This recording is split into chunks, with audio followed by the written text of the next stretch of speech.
Yeah, boys, Saturday night streaming. We gotta fix some amps tonight. How's it going, everyone? How's it going? Made in China. That is correct, my friends. Check it out. Got the box right here. Got the box right here for the amp we're gonna be looking at this evening. Made in China. Is backwards on that camera. Not a problem though. Nothing wrong with Made in China. Evening, folks. Evening, folks. Got people from Canada, from Michigan. Happy Saturday. What have you guys been up to today? Hope you've had a good one.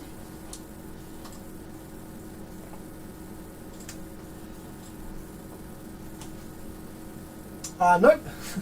I think you read that wrong, my friend. Q in the live chat. That is the box says 1500, not 1200.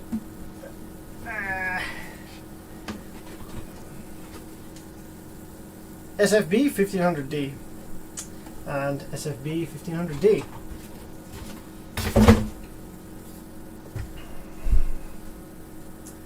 Mantiga. Wow, all over the world, hey? What's your opinion on the DD M8000 amps? Well, I'm getting one. I'm not getting the 8000. I'm getting the 4000. But the same logic will apply. So, as soon as the 4000 arrives, I'm getting one from DD to review. As soon as it arrives, the video will be straight up on my channel, telling you guys all about it. Whether it's any good, whether it's maybe one should avoid, maybe some things you need to look at on it, or whether it's just freaking amazing. All the details on the new M series amplifiers from Digital Designs will be up as soon as I get it. As soon as I get it. Apparently it's been shipped by FedEx, so it shouldn't be too long.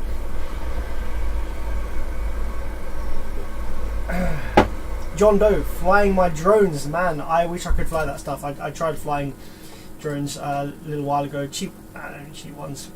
Was not so great at that. Have you repaired a Helix HXA 400 and what was the issue? I can't remember. I have repaired a Helix. I've got it sitting there actually on my bench. I can't remember the model number of it though. But it's got the vacuum tubes in it that glow. Actually no, I haven't repaired it. There was nothing wrong with it, but I do have one here. Too hot to go outside. Over here in the UK, it's like a toasty 19 degrees Celsius. We're in the middle of summer, and I've moved up north now, and it's cooler up north. I actually prefer it a little bit. It still gets warm enough that you can enjoy the outside, and you can actually do activities without getting too hot. It's wonderful. But yeah, it's not as heavy, heat up here than it is down south, and the pollution as well up here makes a massive difference. It's nowhere near as polluted up here, which just makes the air feel fresher and you don't get sticky and stuff. Cruise Chief says, if field bridge is the future, then beyond deep bass, what are the advantages to current amps? Full bridge isn't the future, full bridge is the past. Full bridge has been around for longer than most people here probably have. Full bridge is not new. I need to do a whole video on this. I've written like part of a script already, but when someone says to you full bridge amplifier, why does everyone immediately think of a Brazilian amplifier? Brazilian amplifiers just happen to be full bridge, okay? Nothing about full bridge topology dictates how the amplifier performs. Nothing about being full bridge is why it performs like a Brazilian. The reason Brazilian amplifiers and Brazilian copied amplifiers perform like they do is because they're designed in Brazil by the same kind of people, the same kind of ideas that they have in Brazil about how a car amplifier should be designed. Look in the past, look way back at some of the best amplifiers ever produced. JL Audio /series 1000/1, the JBL GTO series, the high-end GTO and the Crown series, and look at the Alpine MRP and MRV series amplifiers, some of the super old Hyphonics amplifiers that were fantastic. They are all full bridge. The Orion HCCA 2500D, full bridge amplifier. Why? I kind of get it, because full bridge, like before, when a manufacturer would make an amplifier, they wouldn't specify, oh, this is full bridge topology, or this is half bridge topology. They wouldn't really say it. Like, you look at any of those amplifiers I've just mentioned, the JL Audio, the Alpine, the JBL, the Orion, none of those specifically state that they're full bridge, but they are. but the user just doesn't know it. They don't need to know. It doesn't matter. The only thing about full bridge is you can't strap it. That's literally the only thing. The problem now is that the Brazilians are like, oh, full bridge. And as a result of that, people assume that the only full bridge amplifiers are the Brazilian amplifiers, and the reason that the Brazilian amplifiers perform as they do is because they're full bridge. No. The Brazilian amplifiers perform like they do because they're Brazilian. Nothing to do with them being full bridge. If the Brazilian engineers instead decided to make them half bridge, they would still be exactly the fucking same. They would still have the same reliability, the same sound, the same exact everything that you are used to seeing with Brazilian amplifiers and used to experiencing with Brazilian amplifiers, but they would be strappable. That would be the only fucking difference. So please, if you're watching this stream, okay, and if you're watching this stream, when someone says to you a full bridge amplifier, or when you see something about full bridge amplifier, or when you think of full bridge amplifier, don't think of Brazilian amplifiers. Just think of push-pull on the speaker terminals, not strappable. That's all you need to think. When someone says Brazilian amplifier to you, then think of Brazilian amplifiers. Think of how they perform, think of how they sound, think of their drawbacks, think of their design. But don't think of Brazilian amplifiers when someone says to you full bridge, okay? Don't do that, because it means absolutely nothing. Yes. Where did we get to?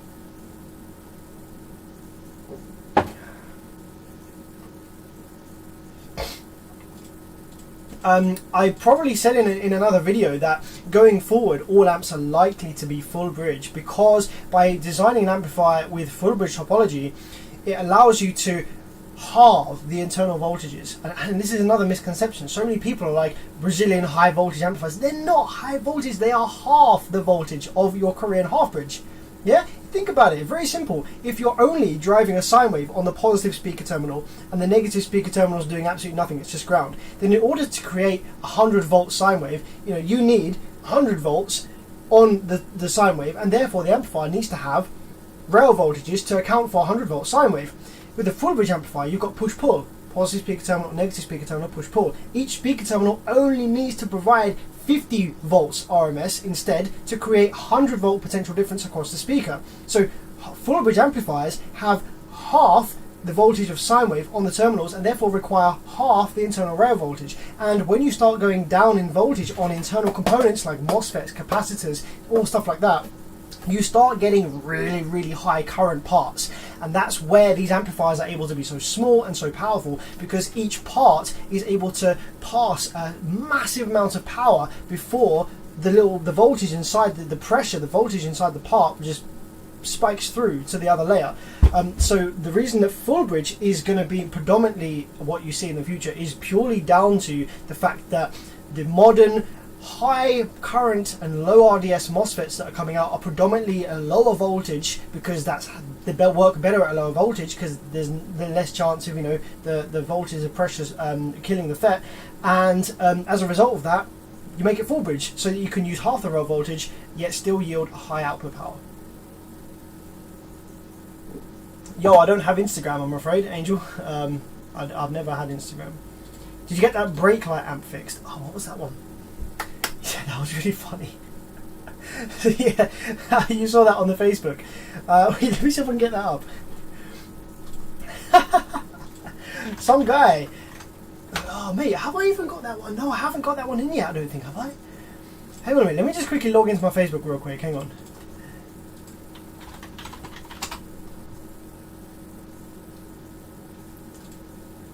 Where did I put that? I think I put it on Basshead Life. If you're on Facebook, join Basshead Life. It's fucking hilarious. Most of the posts are absolute nonsense.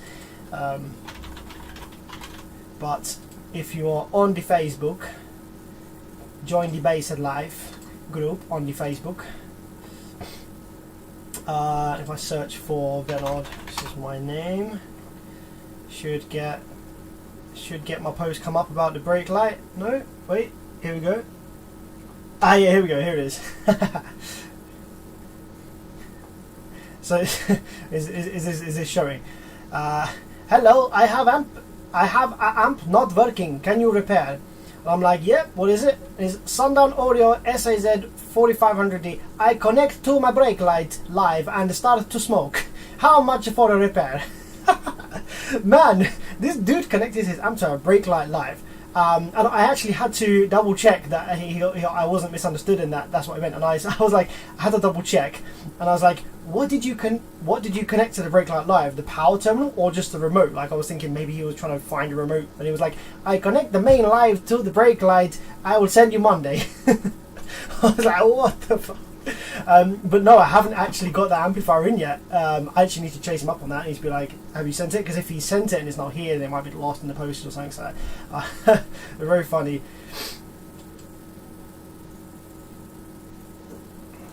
So Frank says, what do you think about those amps melting down like they do in that particular model? So one of the reasons, there's a couple of reasons that these amplifiers are somewhat like they have a reputation for being less reliable than the kind of Korean half-bridge stuff, and there's like a really complex bunch of reasons for that. Some of them down to the circuit design in these, some of them just down to the users and the type of users that get their hands on these now, and the way that they're used and the way that they're incorrectly set up. There's literally, I'm going to make a whole video on this. I've written half the script of it already.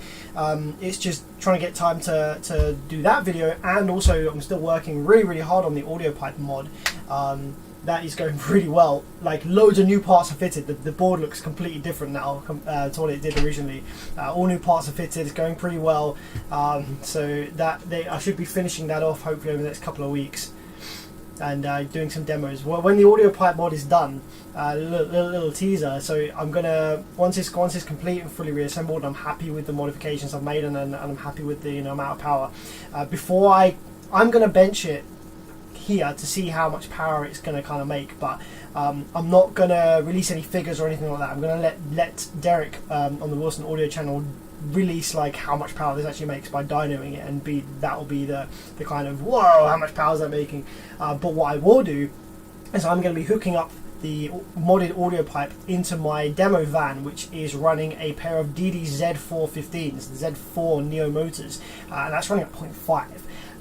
So not only will I have modded this amplifier for loads more power, I'm also going to be running it at 0.5 in the demo van for some demo videos, and probably get it hair tricking. Like, how ridiculous would that look? Like, this tiny little fucking audio pipe amplifier on this big 6th order wall build, like fucking hair tricking.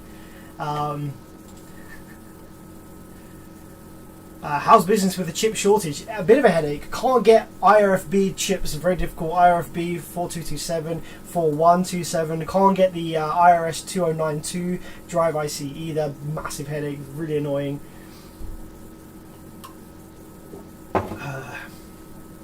How's the THD compare to traditional surfboard Korean amps? Are they as bulletproof? The harmonic distortion on these is similar. It's the thing that will dictate the total harmonic distortion in these sort of Class D bass amplifiers is going to be partly the switching frequency. The higher the switching frequency, the more information you get through into the sine wave, because it's essentially a digital to analog converter, right? The way that the Class D works, kind of like a sample rate. Also, will be in the preamp circuit, in the preamp section, how much noise and distortion is introduced there, which there's probably going to be quite a lot of anyway in both of those amplifiers. The Koreans are probably going to be like the lower THD kind of output, but honestly, with a subwoofer amplifier, driving a subwoofer, the differences in THD from one amp to the next is going to be absolutely it's not going to matter whatsoever. The sub doesn't care. Subwoofers are they're not fussy, they're very slow, they're sluggish. You can't hear tiny differences in THD like you can with a really high-end mid-range or tweeter or something like that. Literally, as long as the subwoofer's getting kind of a sine wave, they all sound relatively the same. So there isn't really a huge difference in how any of these amps sound. The difference in sound comes from the preamp section and the filter slopes and stuff like that, and that's why Brazilians tend to sound different, and people say they don't sound as smooth as the Koreans do, because these are full range. The filter kind of roll-offs and the positionings are a lot different to the Koreans, and you can get a Brazilian amplifier to sound exactly the same as a Korean half-bridge purely by just using a DSP and controlling the filters that way, and they sound exactly the same. And I'm speaking from experience, because I went from a pair of 4.5K Koreans, wider 0.25, massive strong things. I modified them to do that. It sounded fantastic, and I swapped those out for a Taramps HD 10K, like one of the older Brazilians. I'm running that at 0.5, and it sounds fucking amazing. It's so accurate and it's so efficient. My voltage drop is less now than it was with the Koreans. Sounds just as good, bit louder perhaps as well.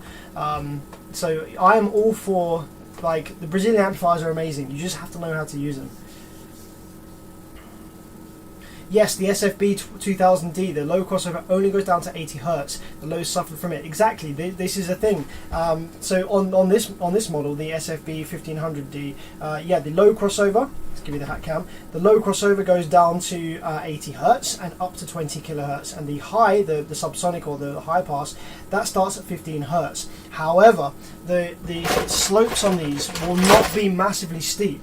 So if you got this amplifier, if you were buying this amplifier brand new or whatever, and you're like, oh, hey, I'm going to hook it up, okay, then the ideal, the perfect way to set this up for subwoofer application, for normal subwoofer application, whether you're using Sundown sub, Scar, DD, B2, FI, like, you know, the classic kind of car audio subwoofer, the best way that you would want to set this up is to leave pretty much all of these dials at 0, other than the gain, where you will set it to the correct position to clip at the point where you are having your head unit at its loudest. Like, you know, you're not always going to run your head unit up to full volume. A lot of people don't. So generally, whatever volume you're going to have your head unit at its maximum, you know, before your mids and highs start sounding shit, or you don't want it any louder, turn the head unit up to the loudest that you are ever going to have it at. Play some tones, play some bass tracks and stuff like that, and then set the gain. You know, this is if you haven't got a multimeter, if you haven't got a scope, set the gain to the clip light. The clip lights on these are dead accurate because they are just a comparator that listens to the sine wave and compares it to the rail voltage, which is what clipping is. So the clip lights, you can absolutely trust they are dead accurate in these amplifiers, in all these amplifiers. So pretty much you want to leave everything at 0. The crossover 80 Hz is still a little high. Like, I would not run a crossover up at 80 Hz on a lot of subwoofers, because up at 80 Hz, the impedance rise drops off like a rock. It's very inefficient up there. The subwoofer will start to heat up. You'll get these kind of big spikes in voltage drop, which your voltmeter might not even pick up on, because it might not have a fast enough refresh rate to pick up on those voltage drop spikes on the kick drum. Your amplifier will flash the clip light on the kick drum, but it will stay off on the smoother, long drawn out bass tones, and that's a pain in the arse. You know, it's going to cause the amp to heat up unnecessarily. Your coil's going to heat up unnecessarily. It doesn't sound good unless you've got really high motor force, you know, accurate drivers, some digital designs subs, or like PA style subs, or something with a much higher FS, high motor force, tight coil gap that can actually produce those higher bass frequencies with efficiency and with accuracy. Then 80 Hz is a bit too high. Like, I typically set the low pass filter, depending on the sub, between 55 and 65, and you roll it off from there, and that actually works with the natural kind of increase in sensitivity that we as humans have with our ears to higher frequencies. So if you play a 140 at 25 Hz and you play a 140 at 80 Hz, the 80 Hz is going to sound fucking way loads louder than the 140 at 25 Hz, just because we are more sensitive to higher frequencies, and that gets even exponentially worse as you go up the frequency band. If you do a fucking 140 at 1 kilohertz, it's unbearable. You are instantly in your ears, and you know, ear damage, hearing damage will occur very, very quickly. Whereas a 140 at 25 hertz sounds like nothing. It sounds like nice and chill. It sounds low. So you do want a lower crossover on these than they supply at 0. And what I'm saying is, most people that don't really understand this, you know, they'll get their amp and they'll be like, oh, well, I need to adjust these, you know, I can't just leave these all on 0. It feels unnatural leaving these on 0. So, you know, they'll go, oh, well, in the past, you know, I've set my crossover, my low pass up a little bit, so they might set it up to a quarter or a third, and by doing that, wherever that is on the dial, there's no indications around here, but that's going to be somewhere up at probably like over 500 hertz. So all of a sudden you're asking your sort of slow, sluggish subwoofer driver with a large coil gap and a low FS to try and reproduce frequencies over 200, 500 hertz, and it causes these amps to clip because there's no impedance rise up there, there's heavy voltage drop, the coil heats up, and additionally as well, a lot of people don't like leaving the high pass on 0. Now this is currently, the minimum says 15 hertz, but I know from experience these have a really shallow roll off, so even if you increase this to just under a quarter, like just a tiny little bit, you increase it a little bit, it actually starts attenuating frequencies up to 30 hertz, around about that kind of mark where you would want your sub to be playing loudest. So not only are you asking your sub to play frequencies higher than you really should, you're also kind of reducing the amount of lows that these amplifiers are going to be sending to your sub, therefore making these sound less good on the lows. They sound too punchy. Sometimes people say, I'll get vocals coming through and stuff like that. So if you want to get the most out of these kind of full range amplifiers, then you need a DSP or active crossover on them, and they sound fantastic, as I've experienced with my Taramps HD10K, which is currently in the van.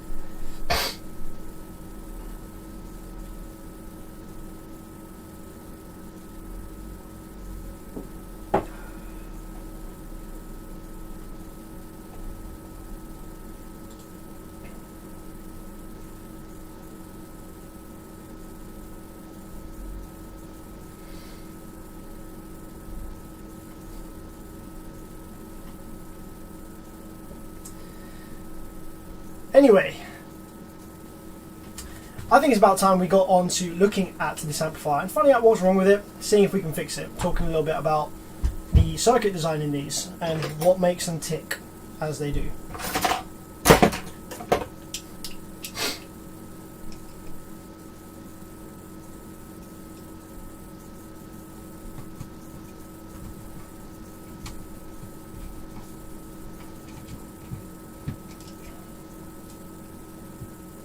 As you can see, this amplifier is brand new. It's not been opened before. This amplifier should still be under warranty. The UK supplier for Sundown is well sketchy with the warranties. I'm pretty sure there's a court case there if the customer wants it, but he states that there's no warranty on any of this equipment because unless he installs it. So the UK Sundown supplier, the distributor in the UK, doesn't allow the warranties unless he's installed it. I think that's what the customer said, which is absolute bullshit and legally challengeable, I'm sure.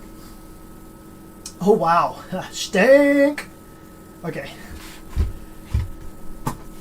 so let's take a look at this little circuit then. What I'm going to do is I'm going to let you guys look at this circuit, and then I'm also going to go ahead and grab. I've got another couple of amps down here that I wanted to showcase, and they're the same circuit as this, just bigger, but the layout is slightly different just because of how small this is.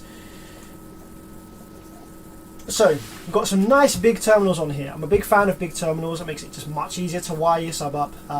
Getting decent runs from the front, it ends up being really thick, and you don't really want to use reducers. So having big terminals is a big plus on me. A lot of the Brazilian brands, they put way too small terminals on them, and it makes you feel like the amplifier is not really capable of the power just because it's got the small terminals on them. Having the big terminals on there is just really, really handy. Love it. So the power supply section then. The power supply section to produce 1500 watts or greater. So, it is 4 MOSFETs. Okay, with a single transformer. So we have 2 MOSFETs on the push and 2 MOSFETs on the pull, and these will drive this transformer, push-pull. And this style of transformer, okay, is actually less efficient than the round toroidal style transformers that you'll be used to seeing in car amplifiers, like this kind of style. These are actually less efficient at the kind of stuff, the kind of frequencies, the kind of current that car amplifiers will require and will pull. The reason I imagine probably the reason these are used is because I don't really know why they use this style of transformer in these amplifiers. Maybe they're cheaper. Maybe it's a cost-saving thing. But the benefits that these transformers do have is they are much less susceptible to vibration damage. These are a one-piece sealed solid unit. The transformers and the inductors like this, let's see how wobbly that is, like the leads rub and stuff when you mount it to the box and they short out. It happens all the time. I've had so many amps with shorted transformers. But these are much less susceptible to that, and they're one-piece unit. The factory can just get like a whole supply of these and literally just drop them in. You know, solder, rather than having to wind their own transformers or kind of bend the legs around and get them all in. It's probably easier to manufacture these and cheaper, and they are less susceptible to vibration damage. And they also take up less space. They're kind of square blocky, you can fit them into the PCB a lot easier. Let's move on to, let's have a look over here. So the thing that is controlling the power supply and the protection circuit and the output switching frequency is this, which is remarked as C8. This is the PIC chip. This is the kind of brain of the amplifier. This is a programmed chip at the factory when they're made. And this sends pulses, I think in this case, yeah, it sends pulses to this power supply drive IC. So this is what's driving the MOSFETs via a buffer for the power supply. So it has its own little sort of PWM generator inside for the power supply FETs. Preamp section we've got over here, very basic. We don't have any nice big film capacitors. So the THD is going to be pretty high across here. Not going to be not SQ by any stretch of the imagination whatsoever. But it's not designed to be, so that's fine. Moving over here, we have the output drive circuit. Now these are a pair of IRS 20957S drive chips. We have one per amp, so a full bridge amplifier is just two amplifiers on the same PCB that are in bridge mode. Like bridging your two-channel amplifier. If you've got a two-channel amplifier and you bridge it, then that's pretty much what this is, except this is permanently bridged internally. With the same mono signal being fed to both channels or sides of the bridge, if you like. So one drive IC for one side, one drive IC for the other side. And if we move up over here, we can see the output MOSFETs, which have clearly toasted up. We have 4 output MOSFETs, the same as the power supply section. 4 MOSFETs for the power supply, 4 MOSFETs for the output section.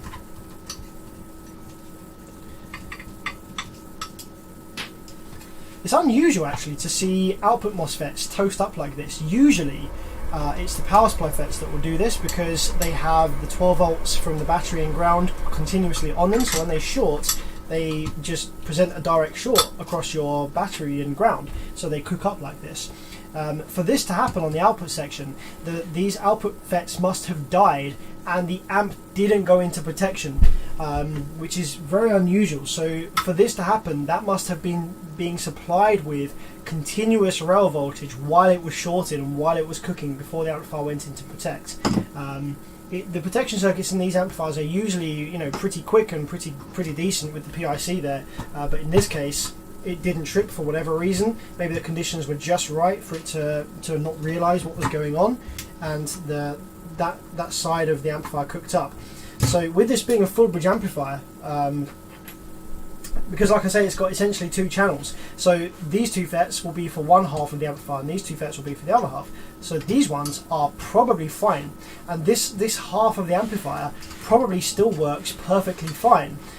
Usually with this kind of failure, it's unusual to get both halves of the bridge go down at the same time. I imagine it's probably just these ones that are burnt up, and it may have taken out the drive IC as well.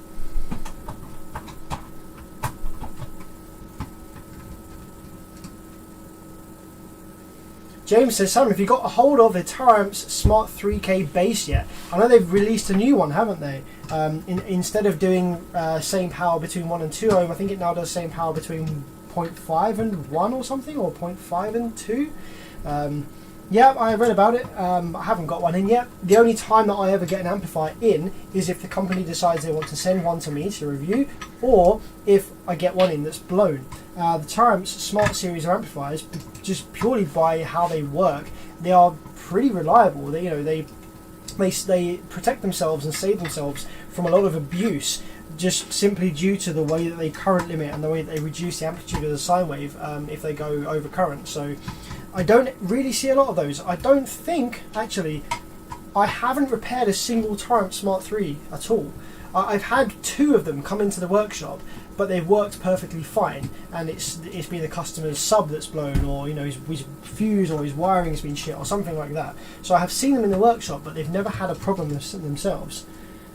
So yeah, I'm all for the Triumph Smart Series. I think they're a fantastic idea. Of course, they're not. There's nothing special or overly special or new there. There are other amplifiers on the market that do that same thing. The constant power. JL Audio, for example. JL Audio so far ahead of their game. Like, they were so far ahead way back with the Slash series amplifiers when they were released. Absolute beautiful circuit designs. Like, for the time, ridiculous. And only now are we really starting to sort of see something that is similar, albeit nowhere near the actual quality in the Triumph Smart series.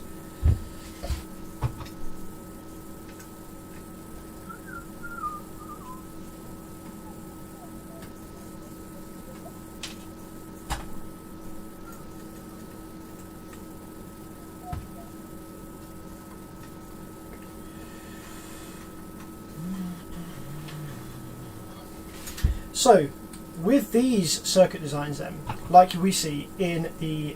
Actually, what I'm going to do is I'm actually going to grab my idea earlier, just to grab a couple of these other boards from down here on the floor. I'm just going to put this to one side, this Sundown here, and I'm going to grab... Okay, so this right here...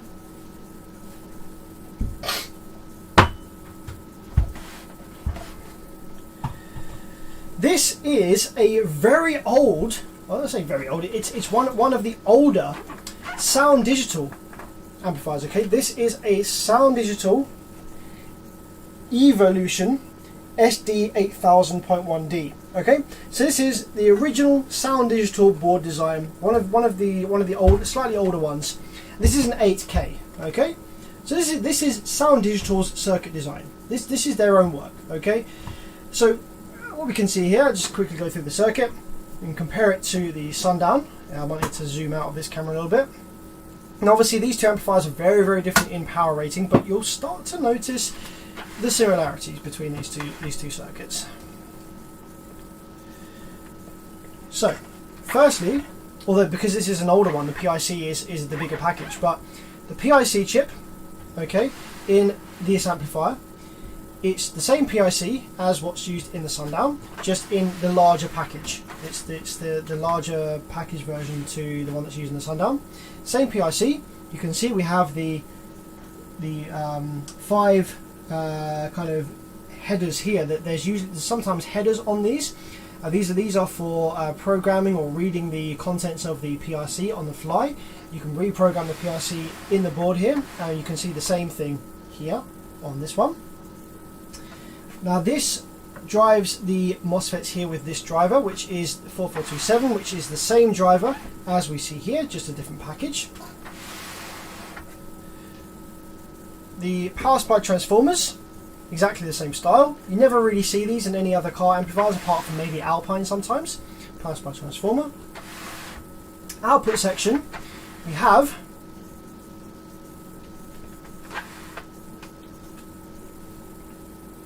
this here is part to do with setting the clock for the output section to work on, to switch with.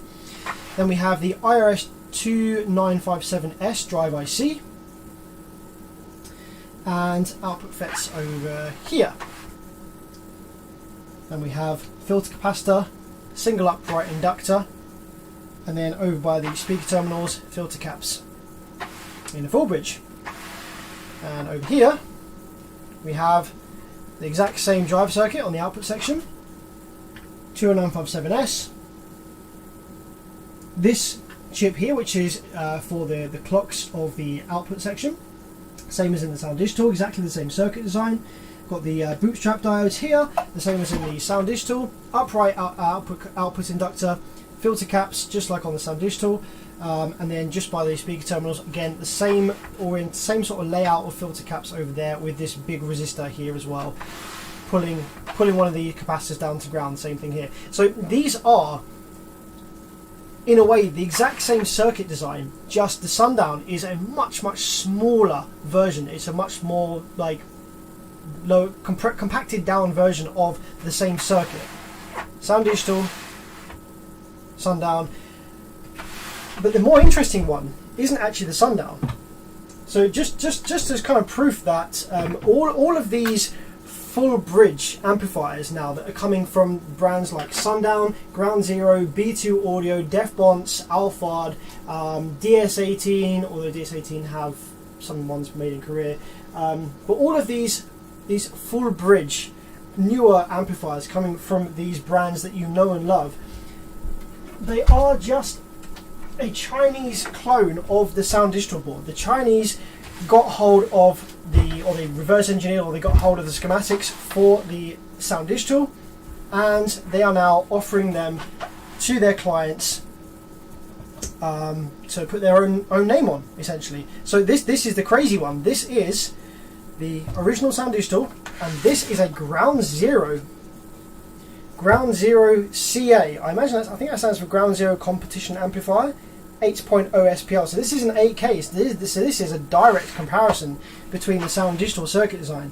Now look at this. It's absolutely identical, down to every tiny little thing. Now I think that Ground Zero might have worked with Sound Digital initially before going with the Chinese factory, because I think I've worked on a couple of Ground Zero amplifiers that have the Sound Digital the kind of stamped things here. So I think that there was some collaboration here, but since then the Chinese factory is offering this circuit design out to any Tom, Dick and Harry that comes to them with enough money and a minimum order quantity.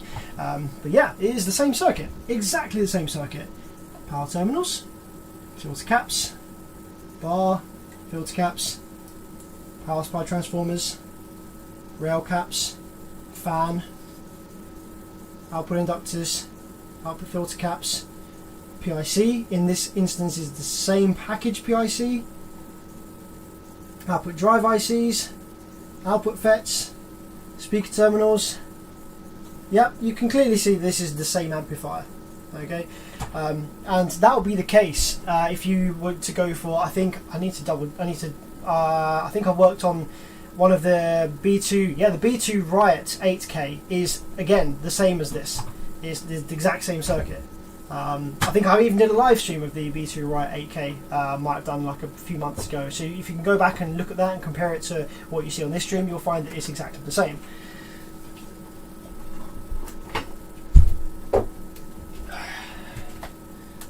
So, is it a problem then?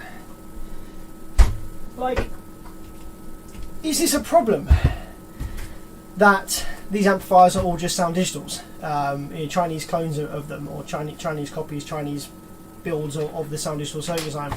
It's not a problem, no. Provided that's your expectation, provided you understand that it is a Brazilian circuit design that's made in China, and provided you know how to use it, then you're going to have a good time. The problem is if you buy it and you assume that it's Sundown's own circuit, or Ground Zero's own circuit, or B2's own circuit that they've engineered in-house with the B2 or the Sundown or the whatever quality based in mind, then and you abuse it like you would one of their kind of Korean boards, then it's not going to end well. So be knowledgeable about what you're buying, understand what you're buying, and you're going to have a good time.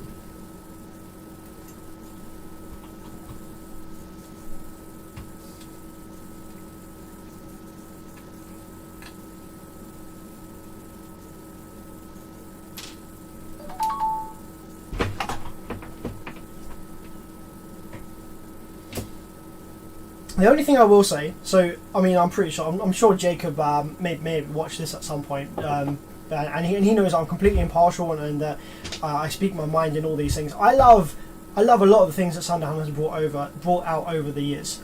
They've made some absolutely fantastic pieces of equipment, be that subwoofer, amplifier, component speakers. They've made some fantastic stuff.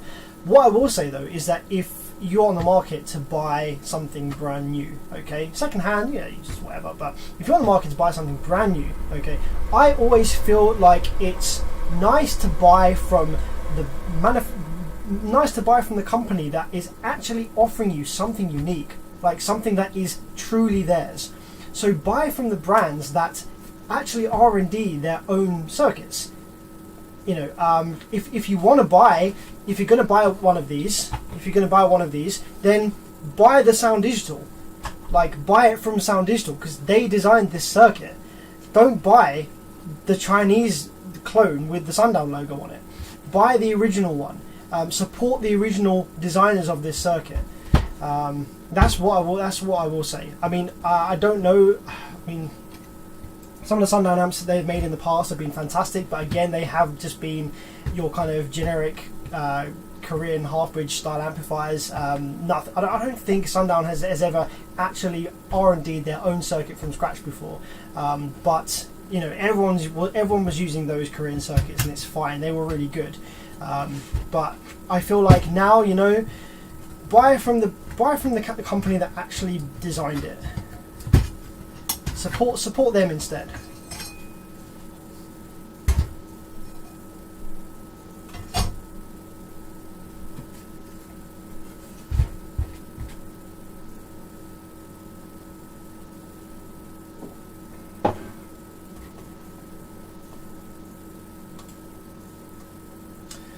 Okay, time for some more drink.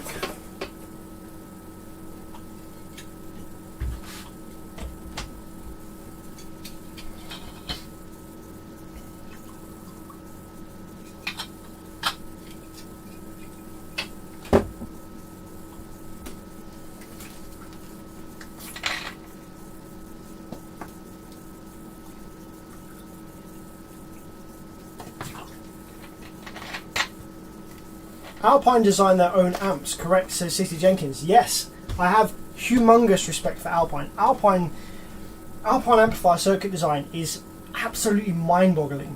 The engineers at Alpine, not only the amplifiers, actually the subwoofers, the designs are amazing. The build quality is not the same as some of your other brands, so they don't handle the abuse. The subwoofers don't handle the abuse that some other brands do. The amplifier circuit design is absolutely ridiculous. Yeah, if you ever strip down an Alpine amplifier, one of the newer ones or anything like that, it doesn't look like an amplifier. It looks like a freaking computer motherboard. There is so much going on there, so much behind the scenes control circuitry, so much intelligent stuff. Like, it's ridiculous. The guys at Alpine are on a next level when it comes to designing amplifiers and designing circuits. They are absolutely phenomenal. So I have huge respect for Alpine, and I will continue to recommend Alpine amplifiers. They are not cheap. They are not cheap. If you buy Alpine amplifiers brand new, you will quickly find out they're not cheap, but you are paying that price for a reason. They sound amazing. The filtration, the circuit design in them is absolutely amazing. They will be super reliable provided you treat them correctly, and they will handle generally quite a lot of abuse, the amplifiers, the Alpine ones. They're such beautiful amplifiers, beautiful circuit designs.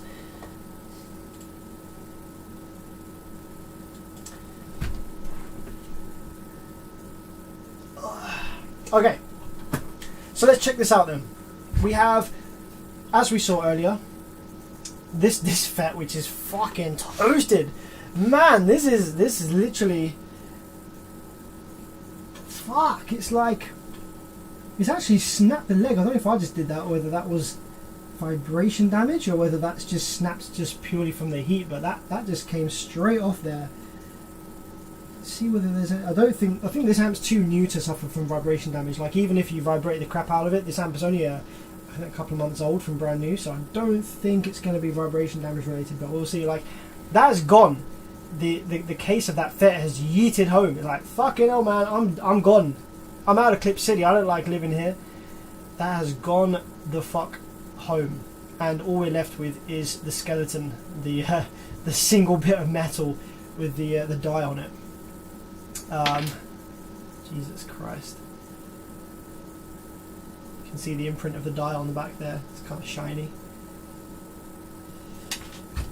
So, I mean, it's fair game to guess that that one's toast as well. So let's just snap that one off real quick.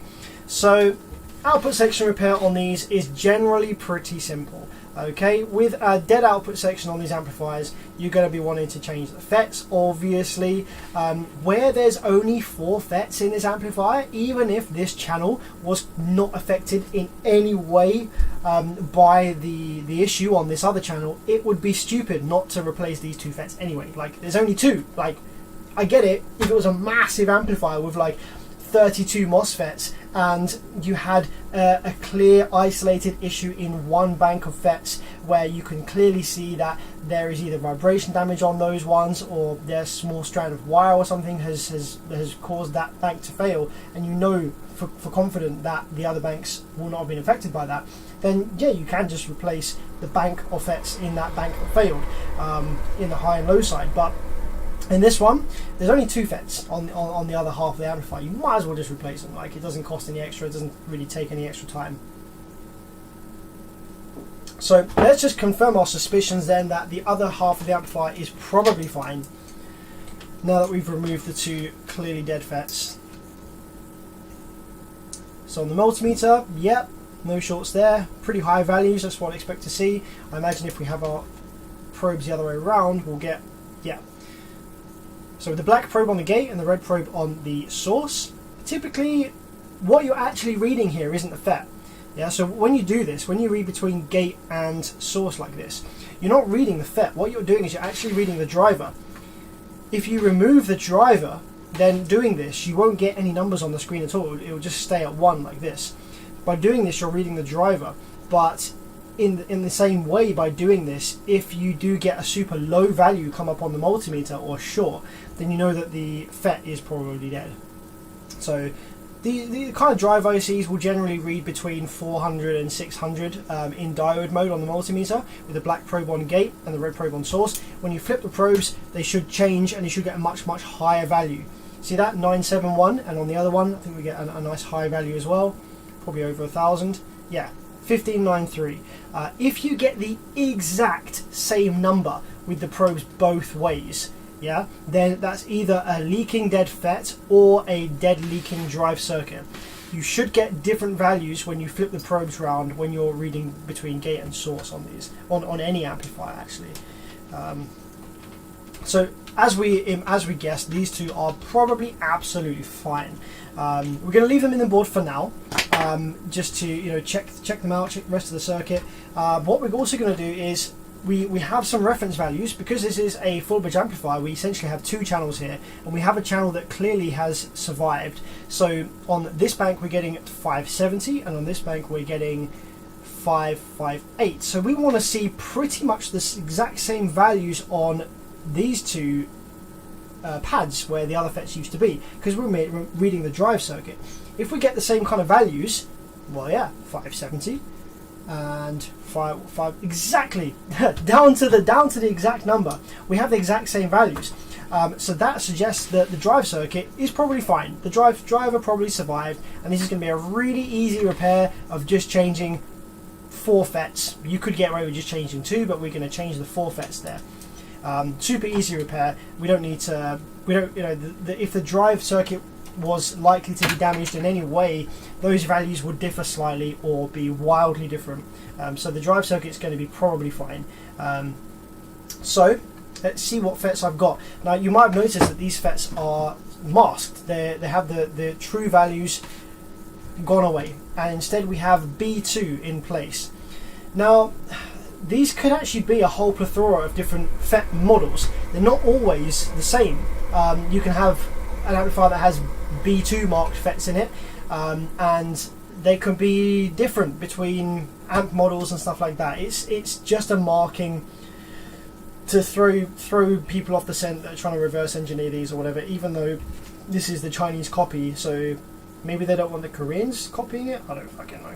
But there's a really simple way to work out what FETs will work in these, and they're not overly fussy. What you generally find is these amplifiers, this factory with all these amplifiers, they're using typically FDA or IRFB FETs. Okay, they're going to be typically some of the highest current handling ones for a given rail voltage. Okay, so this amplifier is tiny, a little 1500 watt thing. It's going to have really low rail voltage, probably going to be like, you know, it's going to be like 80 volts or something to the top of the rail.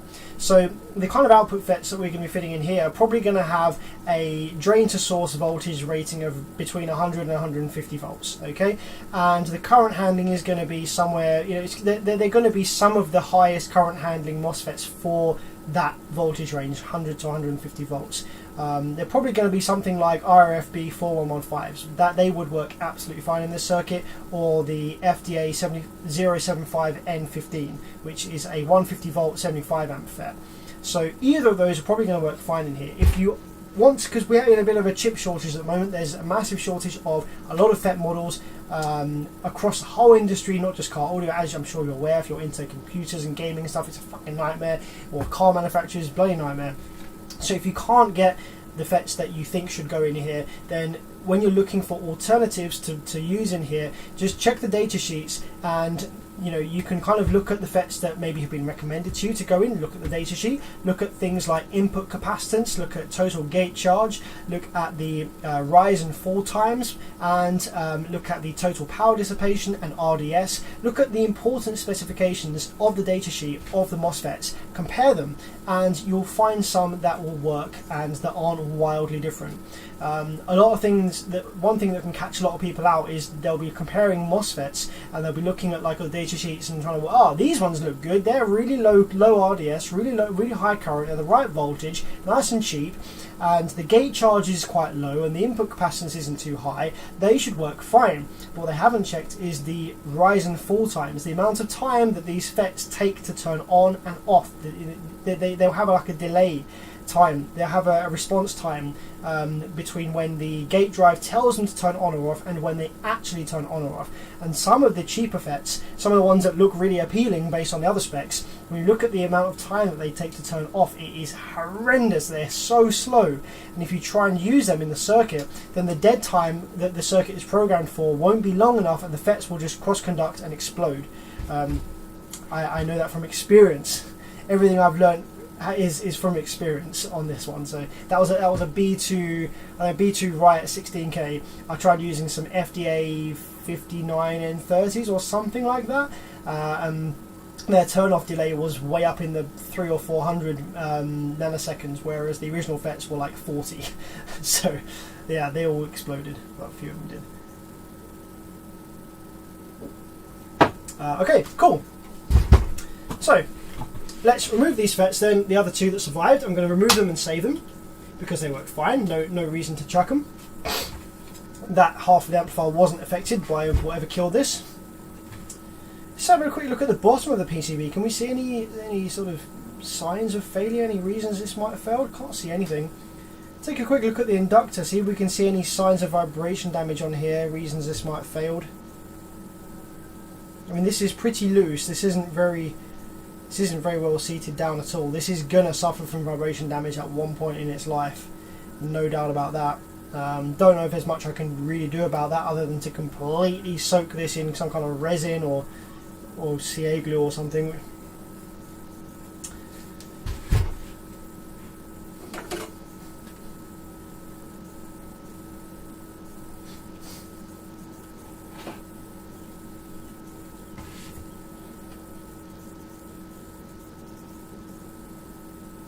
So yeah, just cook up the solder on the legs on the back of this one.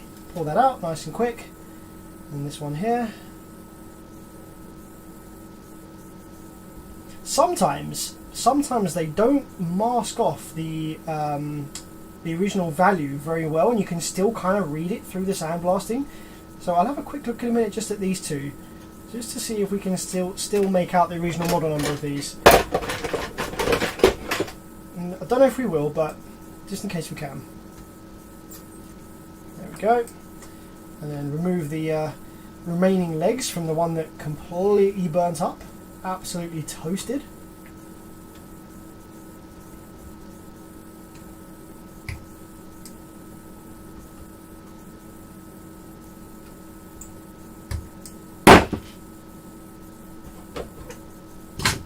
And then some fresh solder on these remaining legs of this one, and tweezers, and we're just going to pull these legs out.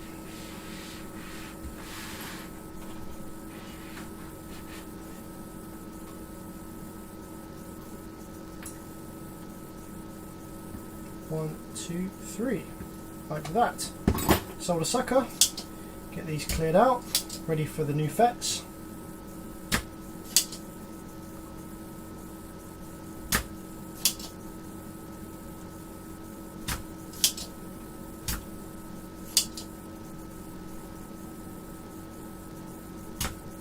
Need a bit of flux on that one. Solder's ridging like a boss.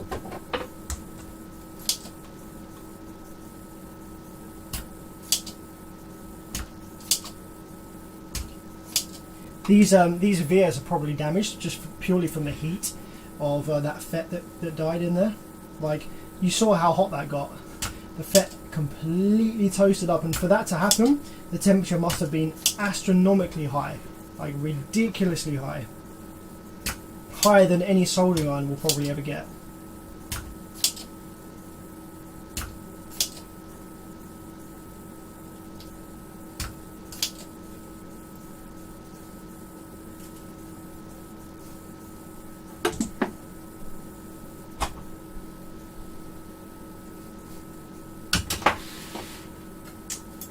Okay, so seeing as we're here, seeing as we've got the FETs out, we might as well power this up without the FETs in, just to kind of see what it does, just in case you guys are interested. If you're ever doing one of these repairs at any time and you're curious to see whether these amplifiers give you any kind of drive waves or sine waves or anything like that when the board doesn't have any output FETs in, I can tell you now that these ones don't.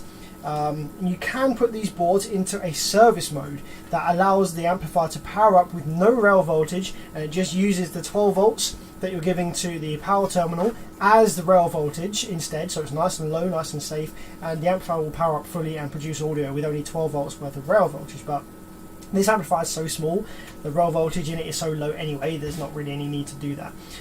But let's power it up anyway, just to kind of show you what these amps do when they don't have any FETs in them. They don't do much. I think they just try and oscillate and go into protection straight away.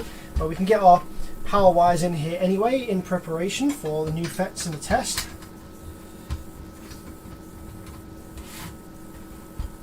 Sam, do you still DJ? No, I don't, unfortunately. I do not DJ anymore. Got kind of bored of that. I can still DJ. Still DJ pretty good. I don't have any up-to-date music. But I got pretty bored of doing that.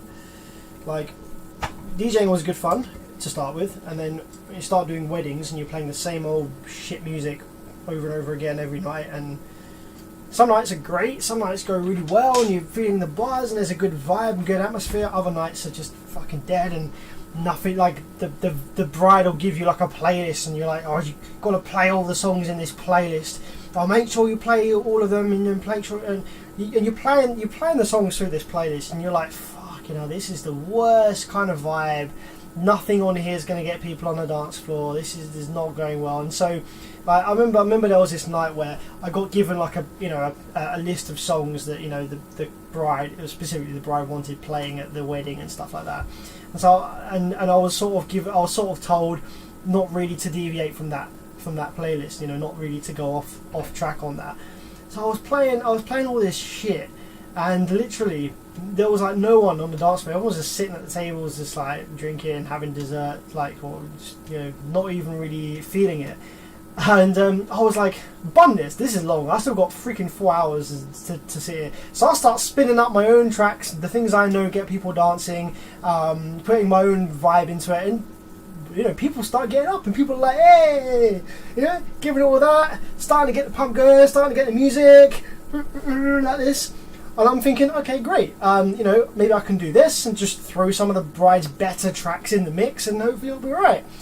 So I was like doing this, and then freaking stone-faced bride comes over, looks like someone's just been sick in her handbag, comes over to the DJ booth like, why are you playing these songs?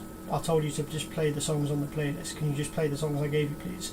I was like, I was like, look at your dance floor, fam. Your dance floor is sick. It's lit. It's going off. But I was like, okay, fine. And so at the end of that song, I just like started playing her playlist again, and literally within like 3 songs, the dance floor was dead again. I was like, look at. I wanted to be like, look at this. Look at what you've done. This is your night. No one is dancing.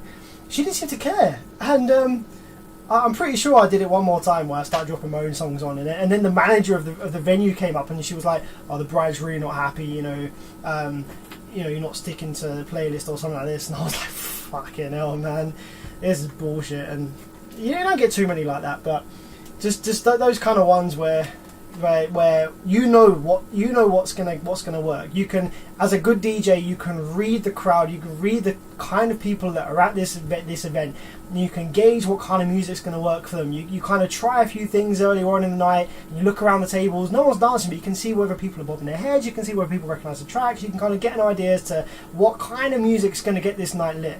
And it was not what was on her playlist.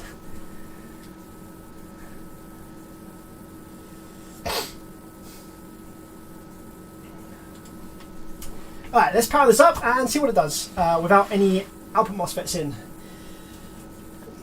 So we're going to give you a nice zoomed in picture of this. We're going to stick with a nice low current. We don't need much current going in here. There's a tiny little amp, just going to go for 3 amps. Going to give it 10 volts, there or thereabouts. You probably on this one we need to pulse the remote a little bit. So these amplifiers, what they do is they will send a small pulse to the power supply FETs, and then it will look at how much rail voltage was built by that small pulse, and by the amount of rail voltage that it reads, it will dictate whether whether the amplifier is safe to power up or not, if it's got enough battery power behind it, if there's enough supply, or if there's a fault or something like that.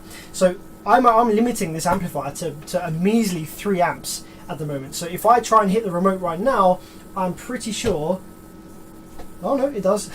It's so small that it must just not care. But most of the time, if you hit the remote, look, this is the rail voltage. I'm just going to hit the remote and see what happens. That's not the rail voltage.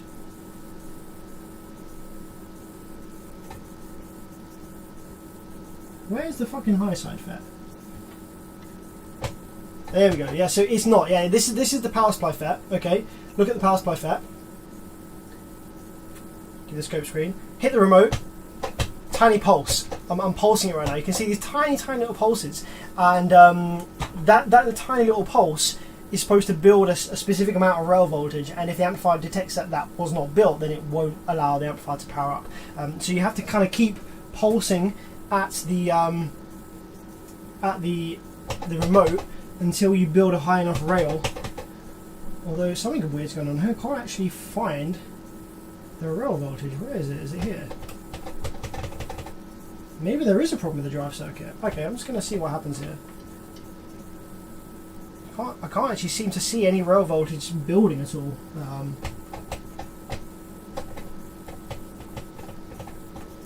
Maybe it doesn't like 10 volts. Maybe let's go up to 10.4. Okay, it's drawing some current, but yeah, I'm not actually. You know what it is? I know, I've just realised what it is. These amplifiers, they have another problem. They have another problem that happens when the output FET like that dies. When the output FETs like that die, actually often kills the rectifiers, which is super rare. Like, rectifiers are super unusual to die, like extremely uncommon.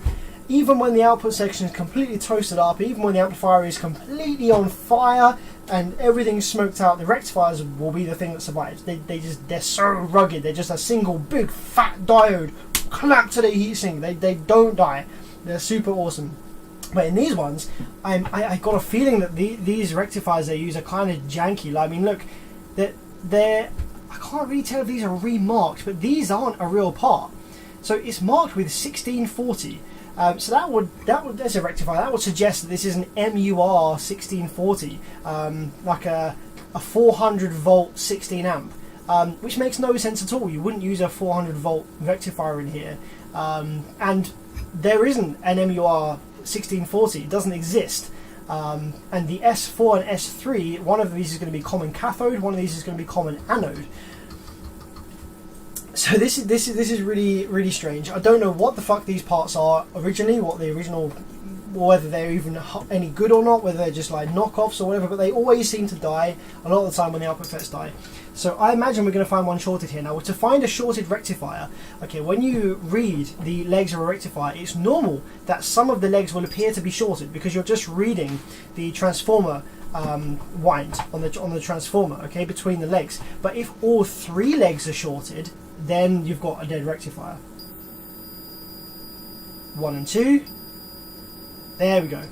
Yeah, the S4 is dead. So that's why we weren't getting any rail voltage. How about the S3? How you looking? How you looking, boy? Oh, fucking hell! I think that might be dead as well. It could only be one that's dead, and I'm just reading the short through the other. But let's pull those.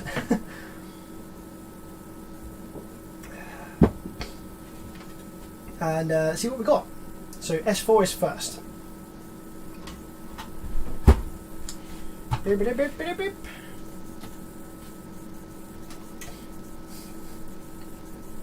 So Niresh, yes, this is generally what I use in place in these amplifiers. 1620 CT and 1620 CRT. These are those are the rectifiers that I typically use when I'm replacing. But the funny thing is, I might not actually have any of those laying around because I use them up quite a bit because I've done quite a few of these repairs recently. This is the first, I think this is the second Sundown one that I've done, but I've done a few of the B2 Riot versions of this kind of board, and I've used up a lot of my rectifiers that I've got in stock, so we'll have to see how it goes.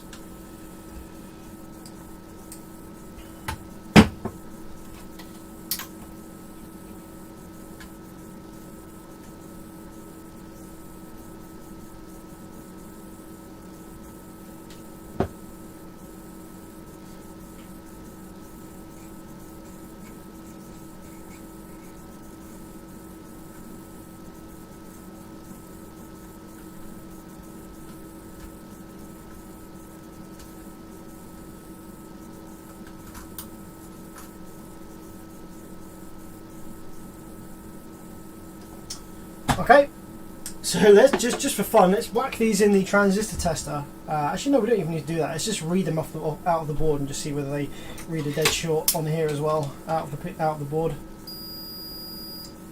Yep, toasted. And yeah, toasted. So they're both completely dead short. Cool.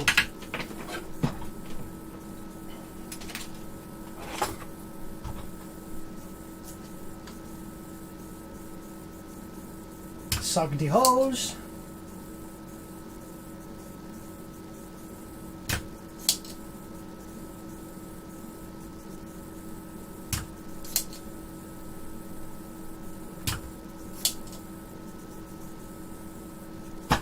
Okay.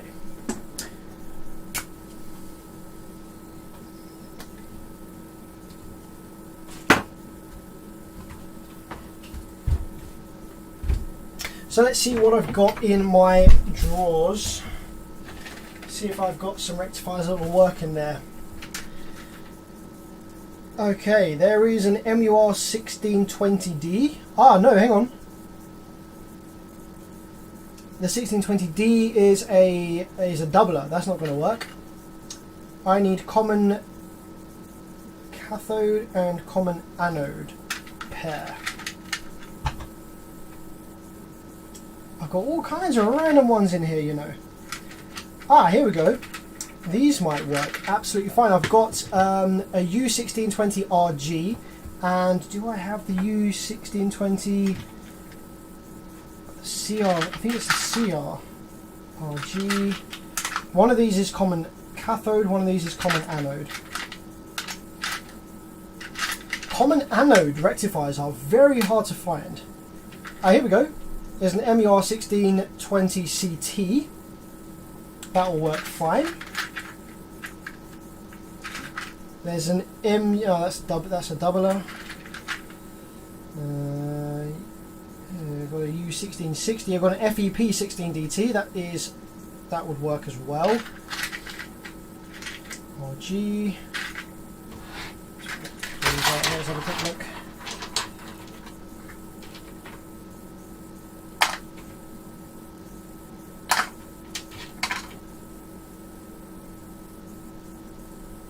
MUR1620CT.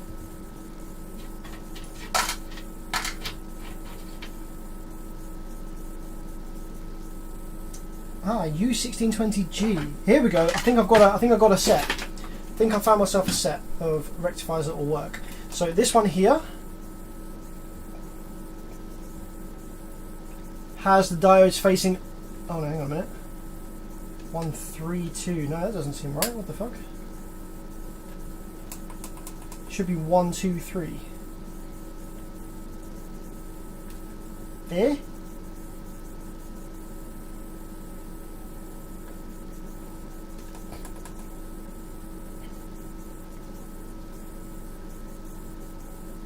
Okay, this is the right part, but the legs are, the pinout is wrong.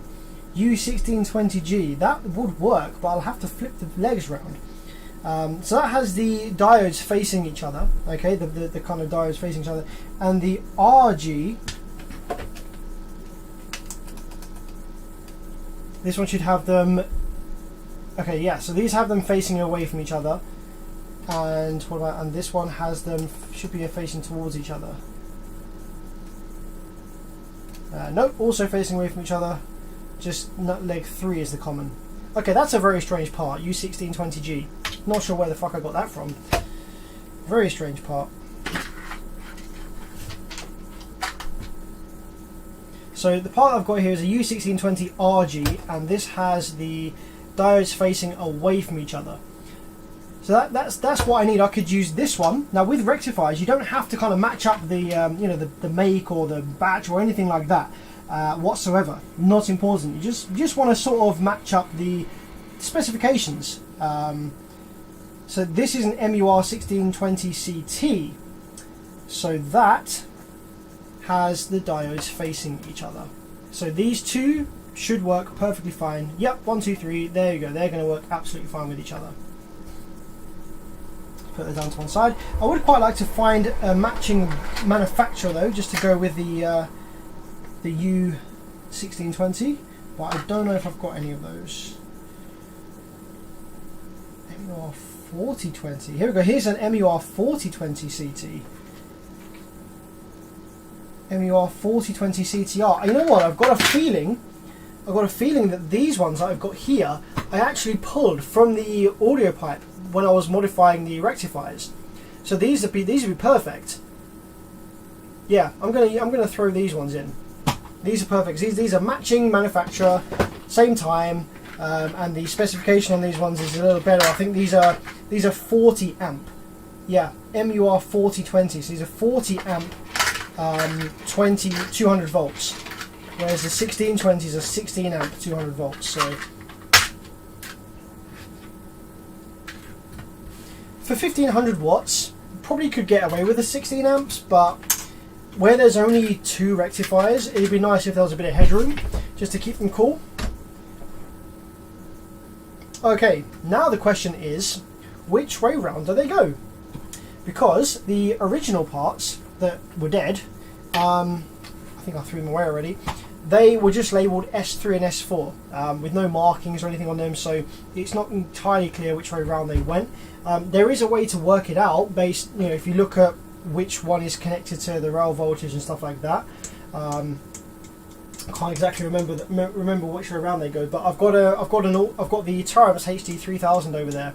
I can just take a quick look at that, and that will tell me, because it's the same kind of basic circuit design.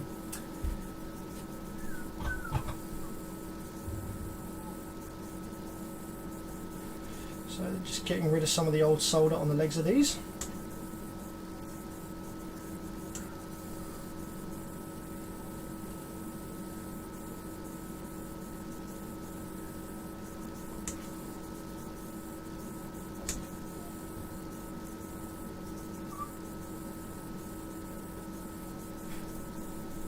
There we go. Now let's just take a quick look at the HD3K, which is, where is it gone? Over here somewhere.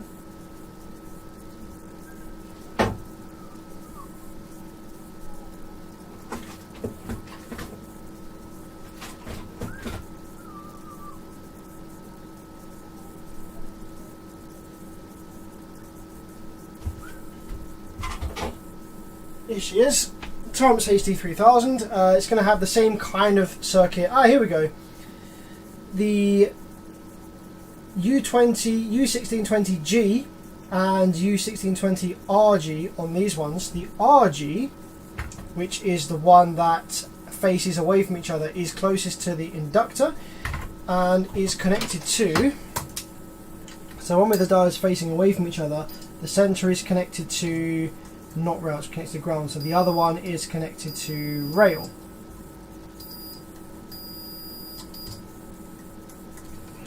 So let's just double check that's the same on this one, which I think it is. It's the other way around. Okay, so the one with the diodes facing away from each other, I think, should be in this hole here. So I think the one with the diodes facing away from each other should be in this hole. So what I'm going to do is, because these are just rectifiers, they don't care about, like, they're not gate driven or anything like that. So what I'm going to do is just pop them in the holes like that, put some pressure down on them so that the three legs make contact to the pads, and just pulse the remote a few times and make sure that we get rail voltage building, just to make sure I've put them in the right place before I solder them down. There we go. Look at that, that's wild, isn't it? That's a 3000 watt RMS board, and that's a 1500 watt RMS board. So this is twice as powerful as this one, yet they're almost the same size.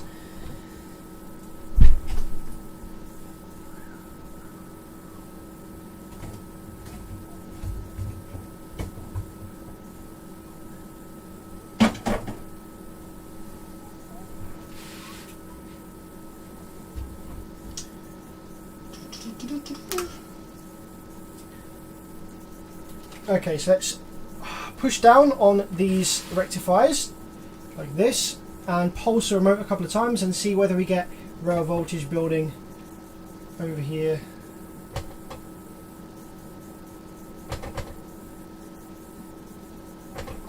Yes, we do.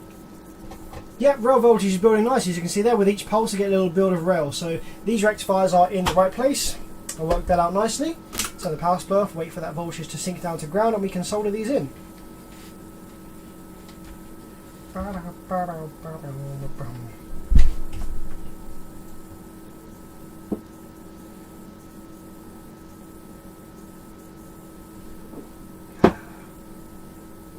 Have you talked about the DS18 Hooligan amp? Nope, not yet. We'll move on to that one next, I think.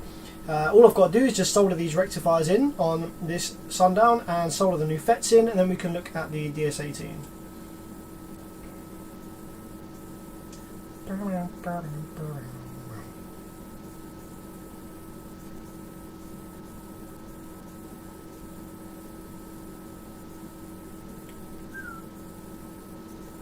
Frank says MUR 1640, 16 amps. It's a false marking. I don't think MUR 1640 is a real part number. MUR 1640. If it is, it will be a 400. Oh, there you go, 400 volt 16 amp. Which makes absolutely zero sense to use in an amplifier like this. So because all the other parts are remarked, I honestly think that is just a sketchy remarking to throw other people off the scent if they're looking to kind of reverse engineer this. Yeah, this amp doesn't need 400 volt rectifiers because the rail voltage is only going to be like under 100 volts. And 16 amps probably is going to be a little low, I imagine. So these ones, which are out of the audio pipe, these are 4020. So these are 200 volts, 40 amps, which is a little bit better, a little bit nicer. Just gives us a bit of headroom on these, seeing as these rectifiers do like to die when the MOSFETs give out. So it'd be nice if we put some better ones in here so that they didn't die. Haven't looked at the focal PP either yet. Just been looking at the Sundown and just been doing lots of chats. That's why it's taken ages. It always takes ages. Whenever I do a live stream, I end up talking crap and the repairs take freaking forever.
There we go.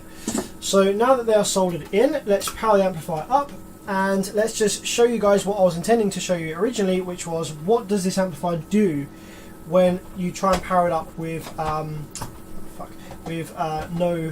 output FETs in place.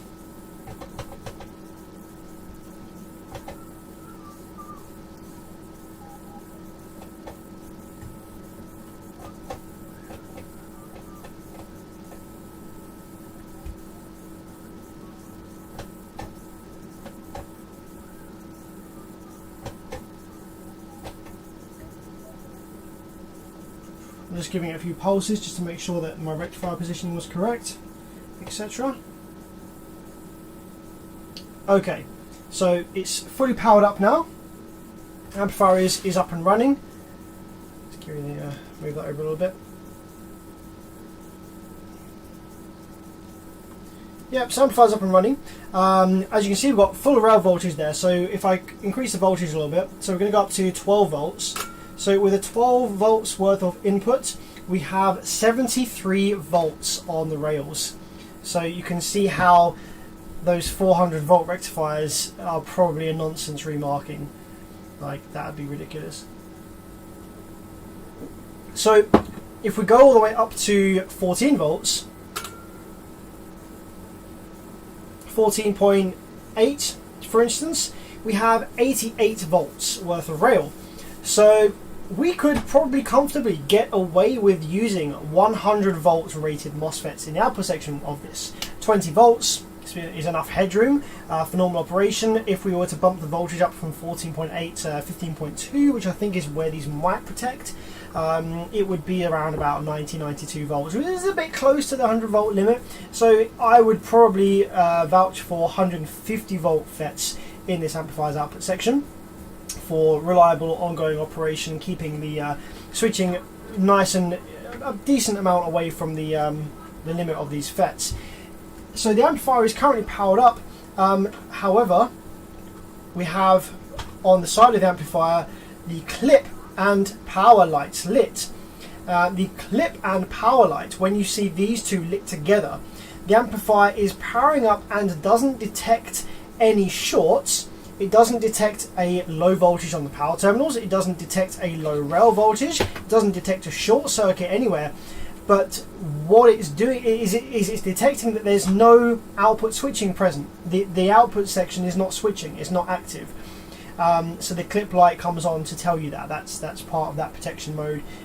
It's telling you that there's no like immediate problem, but there's no activity in the output section. There's no switching. That's what these amps mean when they give you just the clip light. If we go ahead and probe the, I think this is the low side, the low side gate, which on many older amplifiers is where you would see a drive wave, PWM. You don't see anything at all on these amplifiers. If we zoom right in to 2 volts divide and power the amplifier up, you get this tiny attempt. I don't know if you can just about see that. If I go even closer, actually, if I turn my probe to ×1, so you can see when we first power the amplifier up, you get these little spikes. Just about see that? That's the output section attempting to oscillate. I think it could just be noise from the power supply FET, but either way, you don't really get anything coherent on the gates of these when they try and power up. In order for you to see any drive waves, in order for the amplifier to come on and do anything, they do need the output FETs present, which does make it a little more tricky to, when you've got an amplifier that's come in like this, maybe a big one that's got some really heavy drive circuit faults and you're repairing it, and you want to make sure the drive circuit's okay before you put your new FETs in, because you don't want to kill your new FETs. You don't know if the drive circuit's repaired, you don't know if it's driving the FETs properly because you can't see it, because it won't give you it unless the FETs are in the board. So you can't do the kind of classic check for drive waves on the gate on these amplifiers. The same goes for an amplifier using the 2092S and the 20957S drive ICs. You can't do that. You do need to put the FETs in. You might be able to do some kind of trickery with a capacitor between gate and source or something like that, but best just to put the FETs in and then put the amp into service mode And to get the amp into service mode, very, very simple on these amplifiers. All you want to do is remove the power supply driver, which is this chip here. Remove that entirely, or remove the resistors that lead up to it. I think this amp might have resistors that lead into it. Some of the amplifiers, like the ground zero I was working on earlier, they have little resistors between the PIC and the driver. So either remove the resistors between the PIC and the driver, if it has them. If it doesn't, remove the driver itself. That will stop the power supply FETs from switching, which means you won't build any rail voltage. Then all you need to do is remove the resistor which is responsible for telling the PIC what rail voltage is present, and usually it will be a pair of 10Ks or something in series with each other, somewhere around the PIC. Remove one of those and run a small wire from the VCC input, which is usually this one right here next to pin 1 of the PIC. Run a small wire from here with a 5.6k ohm resistor or a variable resistor potentiometer, so you can vary the resistance in series with this VCC, and run it into pin 14 of the PIC, which is also going to be the pad of the resistor that you just removed that listens to the rail voltage. That will trick the chip into thinking that there is enough rail voltage present to power up, and that will allow you to power this amplifier up with only 12 volts worth of rail present, without the full rail voltage building, which is so good when you're working on an amplifier that has like 200 volt rails and you haven't been able to confirm if your drive circuit repair is good yet or not.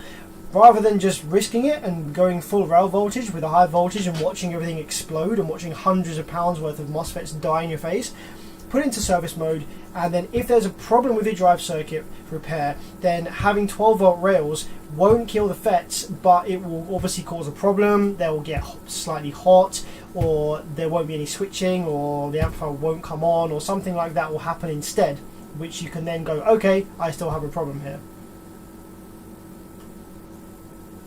15.5 volts max input voltage for the amplifier, says River Alley. Should we check that? Should we confirm that? I'm not sure how accurate the voltmeter is on my power supply actually. But if we go up now and have a look, I imagine the rail voltage is probably going to top out somewhere around 100 volts. So yeah, best to use the 150 volt FETs. So let's go up now. Let's see, where does this amp actually protect?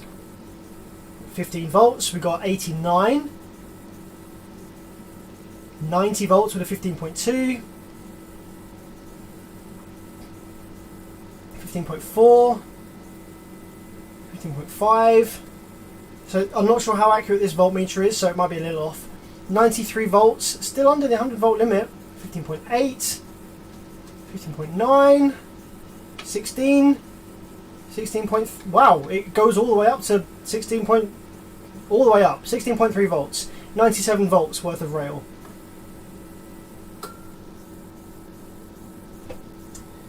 So yeah, very, very close to the 100 volt FET limit.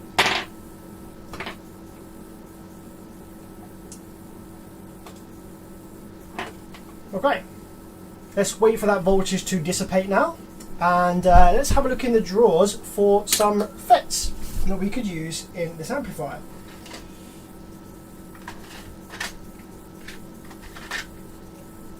You can see it there sinking down, 82. I might have to just grab my dummy loads just to quickly ground that out, just to speed things up a little bit.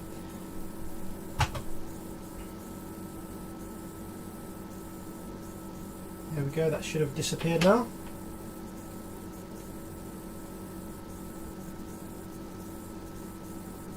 Yep, voltage is gone. Okay, so in here then, what do we have?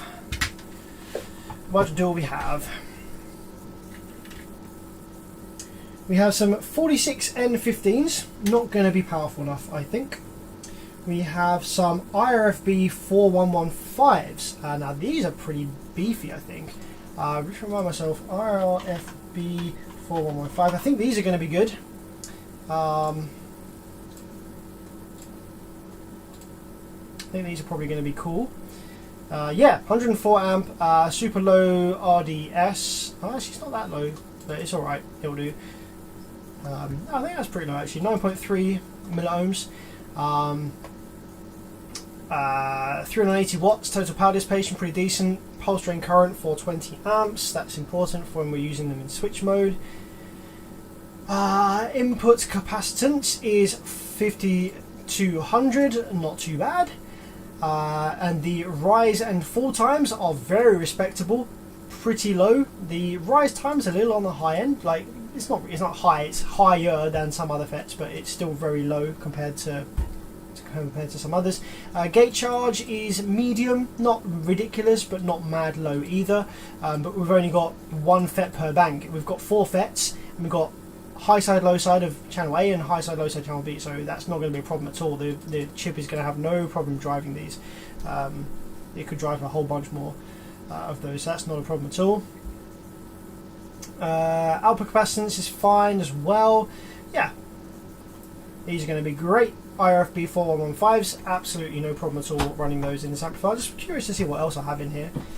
I've got a feeling I had some 075 N15s somewhere as well.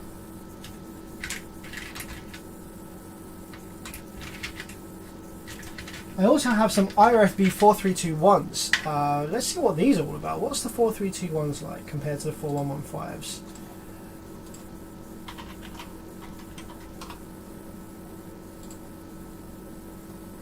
So slightly lower, 85 amps, marginally lower maximum power dissipation. The RDS on is a touch higher, a little bit higher. Pulse drain current, yeah, touch lower. Input capacitance is lower. All of the turn on and turn off delays are lower. Gate charge is lower. So it's a slightly easier to drive FET, but not much. And it's slightly weaker, but not much. Slightly higher RDS, but not much. So it seems like the 4115 is almost like a slightly newer version, upgraded version. I thought I had some 75 N15s, 075 N15s, but maybe not. They're ones that you often find. The Taramps has those ones. Maybe I used them already. Okay. Yeah, we're going to throw the 4115s in here, in this amplifier.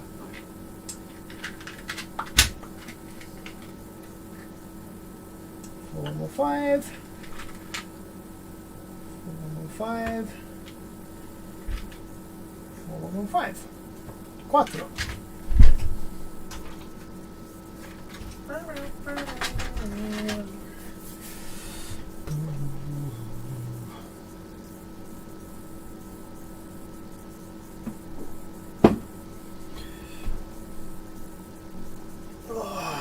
Gotta kind of do a little wiggle. Back's feeling a little bit funky. Suffering from a few back issues at the moment. Got to do some stretches. Probably should stand up as well. Probably just stand up for a minute. Kind of get the old back moving around. Move the legs a little bit.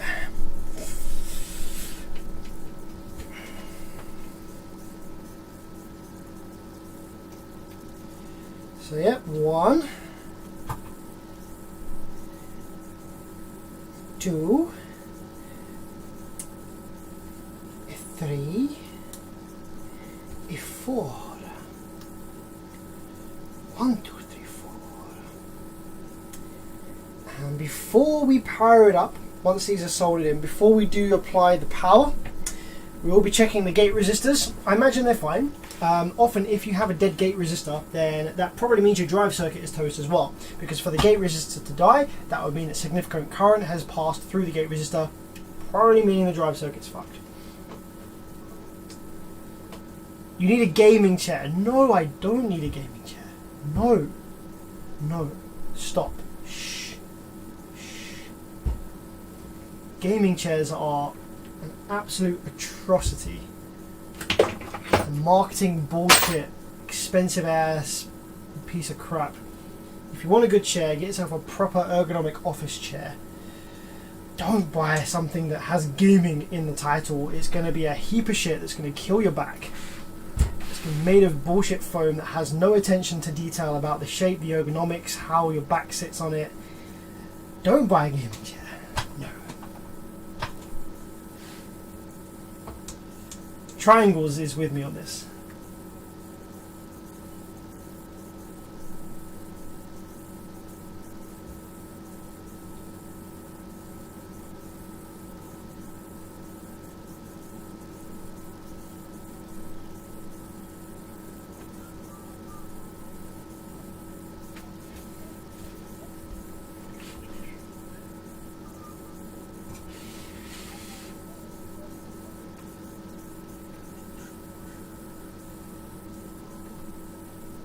Oh, guys, by the way, I have a question for you. I'm kind of getting back into rock music a little bit. So, guys, if any of you are into your metal, drop me some good bands to go check out, and I'll make a little notepad list here, and I'm going to go check them out. Drop me some bands, y'all. Drop me some metal bands.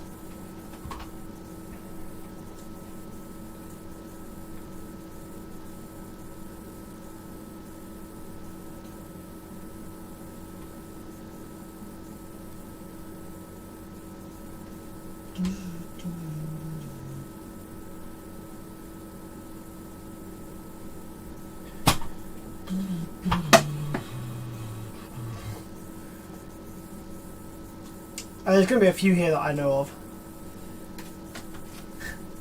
Rammstein, obviously. What kind of metal are you after? I don't know, man. Hit me with whatever and I'll check it out. Pantera. Just kind of copying a bunch of these down now to my Twisted Sister. Make a little list here and I'm going to check them out later. Rainbow and Wasp. See, I've been out of touch with metal and rock and stuff for a long time now, so don't really know where to start looking. Metal band to check.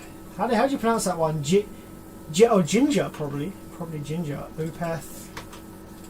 Man, this is getting some good old list here. Iron Maiden, obviously, classic. Rise Against, yes, fucking classic.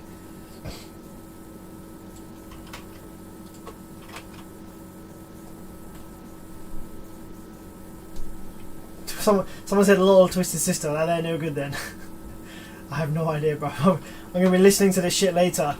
Like, I wish I could do a live stream where we could like just put some of this music on right now, but it would be demonetized city. Might even get me a copyright strike. I'm pretty sure you're not allowed to stream copyright content like that. If you've marked your stream as monetized, then it won't let you do it. Armin van Buuren, come on, that's not metal.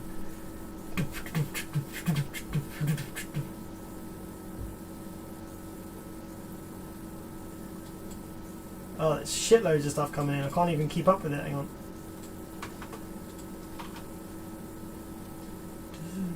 Twisted Sister's last album was 2003. Okay, that's not a problem. Black Sabbath, yeah, got a bunch of their stuff already, man. Fucking love Black Sabbath.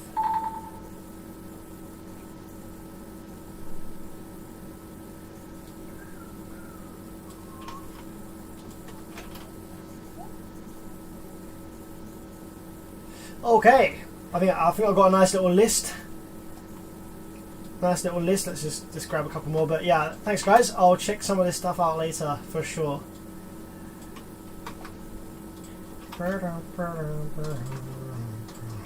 See how I get on.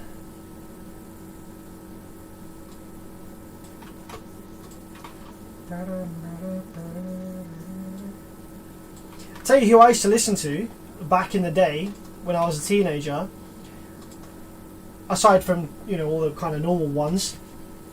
I used to listen to Element 80, Static X, Skin Dread,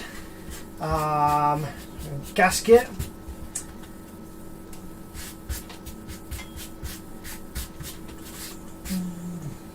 yeah, obviously like Rise Against and all that shit. I did go through a bit of a Fall Out Boy phase. Like, come on, I feel like most people appreciate at least one of their songs at one point in their lifetime. Yumi at 6, well, it's not metal. I used to listen to a few Yumi at 6 stuff.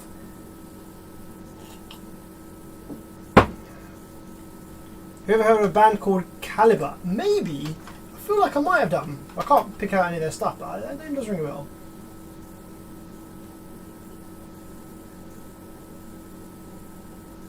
If you're into Static X, definitely check out Ministry. Okay, nice. Check that shit out.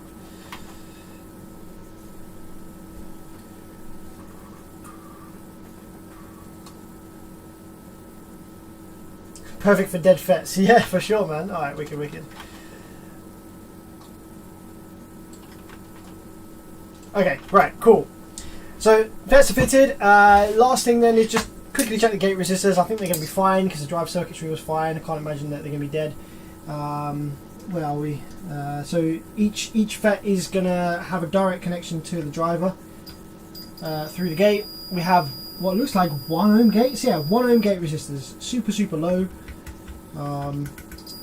Yep, that one's fine. And this one. These are going to be fine because these didn't die anyway in the first place. Right, it's cool. So let's power it up and see what it does. Probably going to be working fine, I imagine, but let's see. Volts. Bump up the current a little bit to 4 amps. And scope screen and low side drain.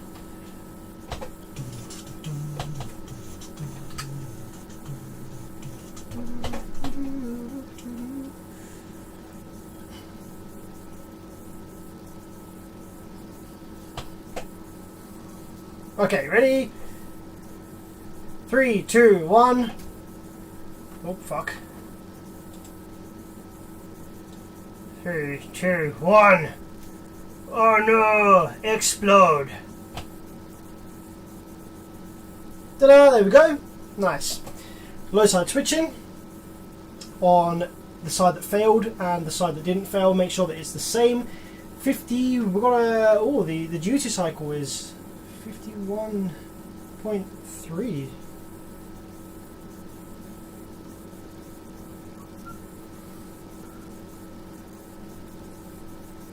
So the duty cycle is ever so slightly above 50%. Interesting.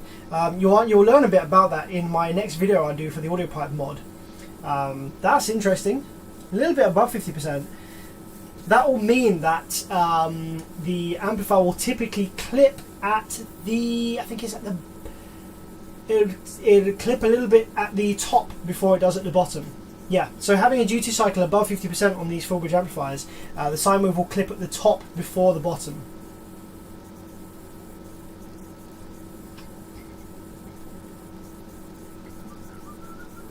I'm actually making a bit of a mistake here. These amplifiers, you shouldn't really ever run them without a load connected on the speaker terminals. I did just forget that there for a brief moment. Let's power that up again. I was just going to crank the voltage up past 12 volts here, make sure it's alright up in the higher voltages. Ooh, okay, some kind of current draw stuff going on there. Just want to kind of try and see what that's all about. I was drawing some current there for a minute. Could have just been because I was trying to increase the voltage in little drabs there.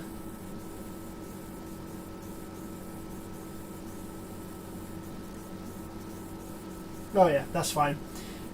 I think the potentiometers on my power supply are actually a little bit noisy. They're actually a bit scratchy. So when you're turning the dials, sometimes they jump around a little bit, and that can cause like spikes in current draw as the voltage suddenly jumps around. But yeah, that looks good to me.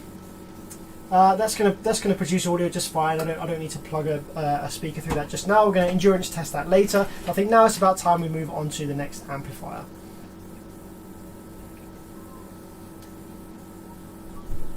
Just short out the rails here.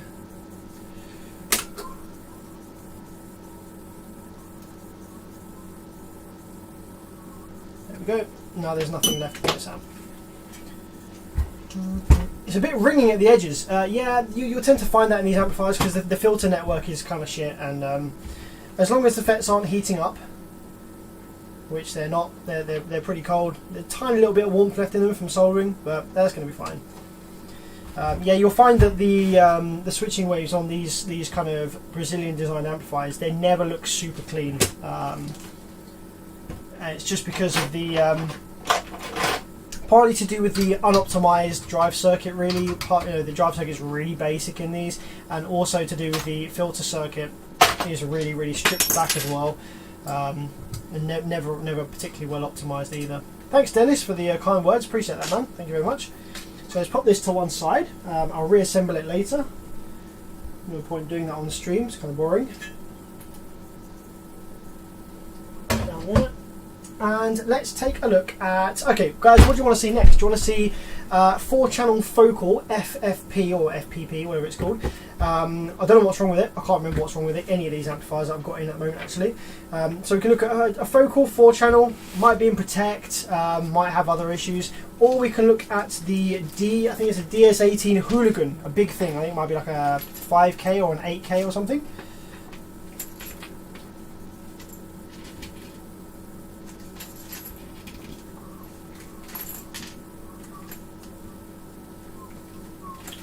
Bag's got a hole in it.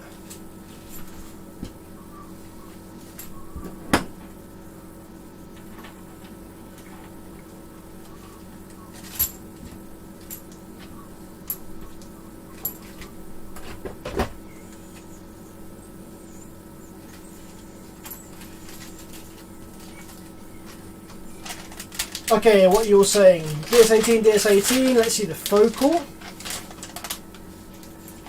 Bet you anything that's not Class D. Okay, so DS18, focal. Oh, I think I can do. I saw someone recently doing a YouTube live stream and they were doing a poll. How do you do a poll on a poll? How do you do a poll on these? I don't. Maybe I haven't got the option to do it, but I saw recently someone was doing a poll on live the other day. That would be much better. So we've got DS18, focal, DS18, focal, DS18, focal, DS18. It's kind of 50-50. But I think, to be fair, we've got more people asking about the focal than I thought. So let's do the focal. Yeah, I'm quite interested to see what's up with that, and it might be quick. Famous last words. Let's do the focal real quick and then we'll do the DS18 afterwards. So bear with me just a sec, let's grab the focal.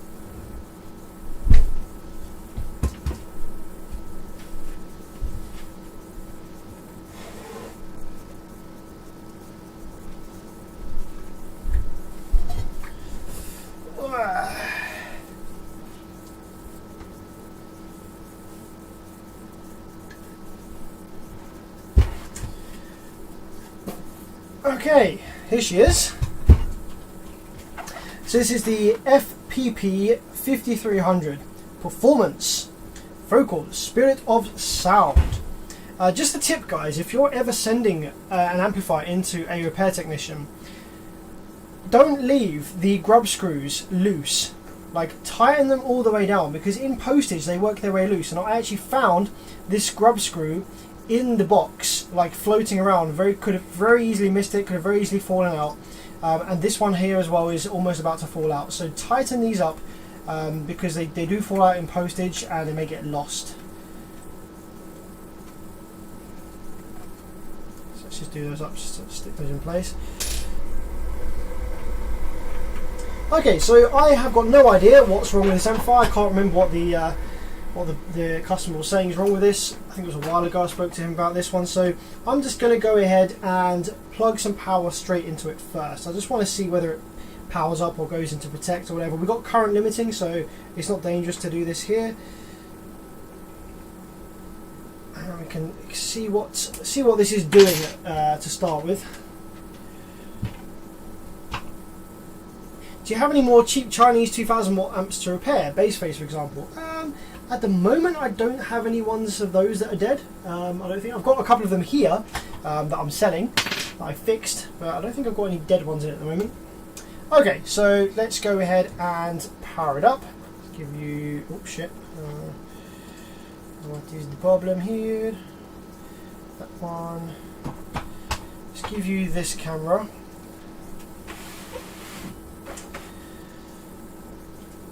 So let's power it up. See what it's doing at the moment. Nice low voltage, nice low current, 4 amps, going to be small enough for us to get an idea of what's happening. And obviously, I haven't got it open yet, so while it's powering up, I'm just going to probe some of the speaker output terminals here. If there's a shorted channel, we might get rail voltage on the speaker terminals, for example. So let's just power it up. Oh, actually, shit! I just noticed. Look at the look here. I've got 0.1 amp of current draw, and I haven't even touched the remote yet. That's unusual. That potentially suggests a power supply failure. That's not good. So I'm not even actually going to hit the remote, because that's not a good sign. That suggests that there might be a power supply failure. So I'm not going to power it up. I'm just going to crack the back open and see what we got going on in here.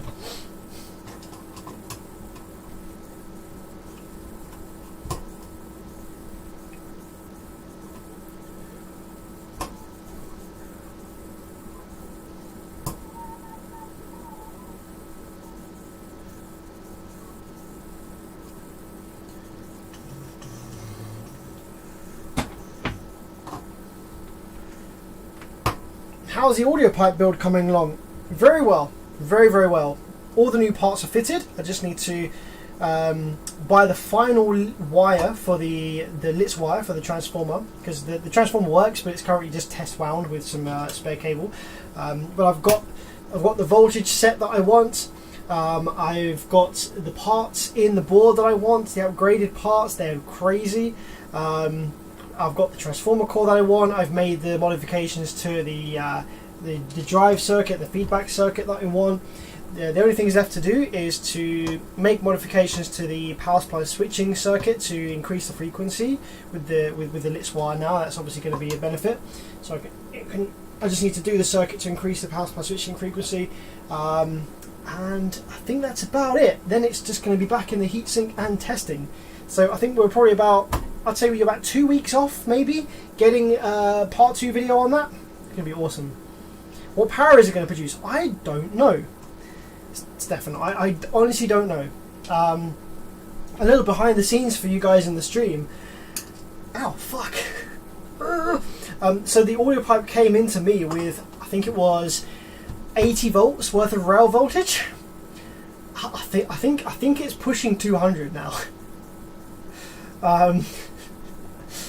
So yeah, for reference, other amplifiers that are pushing 200 volts worth of rail, like the Banda Viking 7000s and 8000, they make like 7, 8, 9 kilowatts.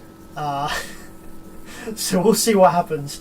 I might have been a little bit optimistic with the kind of power that I can squeeze out of this thing, but I didn't want to be limited by rail voltage limit. So yeah, the rail voltage is pretty high.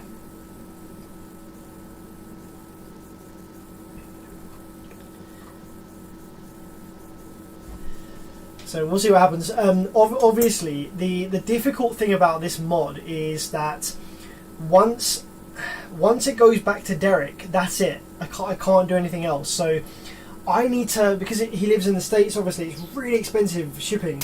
So I need to make sure 1,000,000% that the amplifier is good and stable enough that it's going to survive the bench test. It's going to survive the dyno test, yeah, with Derek.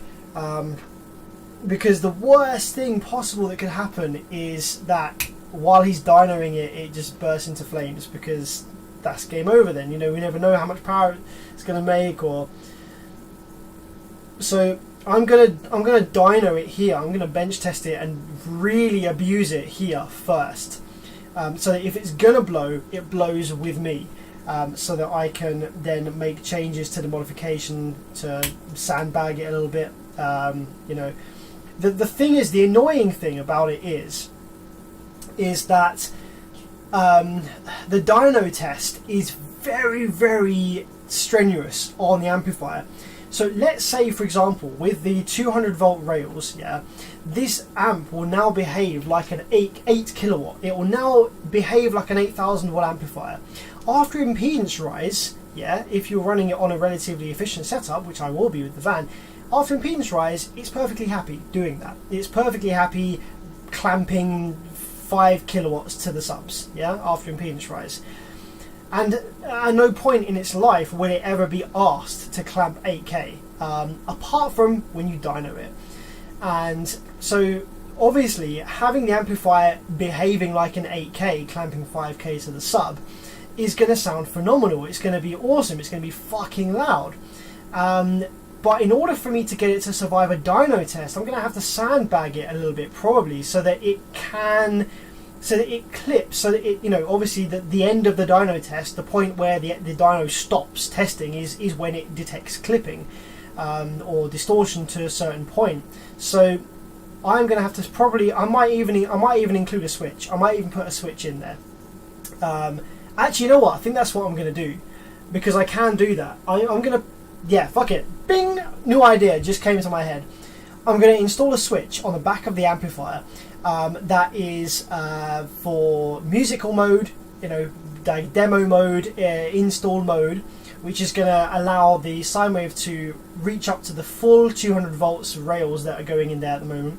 And then I'm going to, if you flip the switch, it's going to sandbag the amplifier to probably around about, I don't know, whatever I feel comfortable. I might test it. I might deliberately blow the amplifier to see where the limit is on a resistive load. Maybe around a 5 kilowatt mark or something like that. Yeah, so I might install a switch so that what Derek can do is that he can start off and he can dyno the amplifier first on dyno mode with the switch on, sandbag to 5 kilowatts, and just see it do that, because that would be amazing in itself. You know, this amplifier only made like 2200 watts or something to start with, so to see it do 5k would be fucking awesome. And once it's done that, then that's great, and then he can switch the switch to the full potential mode and dyno it again. If it blows up, then it's not such a big deal, because we've already seen it do the 5k, and you know, maybe he can do a will it bump do with the 8 kilowatt switch, you know, the full potential switched, and then he can try and dyno it at its full potential and just see what happens. If it survives, then it'll be fucking amazing. Like, to see 8 kilowatts come out of that tiny thing would be mental. But if it blows, then you know, they'll make good video content, and it's a shame, but at least we saw it do, you know, quite a lot of power already.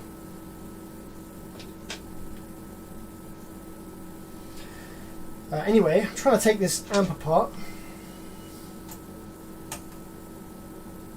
How about dynamic test? Yeah, that's gonna be fucking hard on it as well, isn't it? Jesus, yeah, the dynamic burst test, that's gonna really stress it out. I don't know what's gonna die first.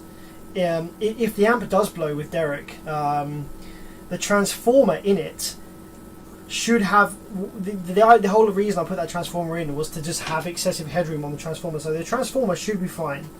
So I don't think the transformer is going to cause a bottleneck.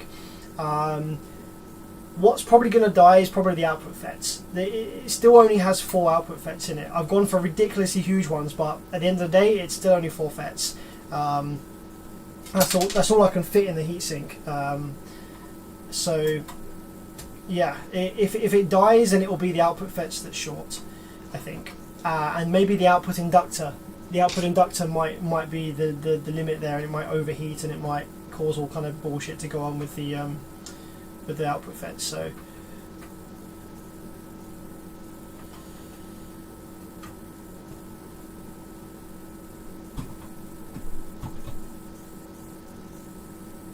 is the switch going to adjust the feedback to the control IC? That way the rails can be lower for safety and dyno. No, the switch is going to change the dead time.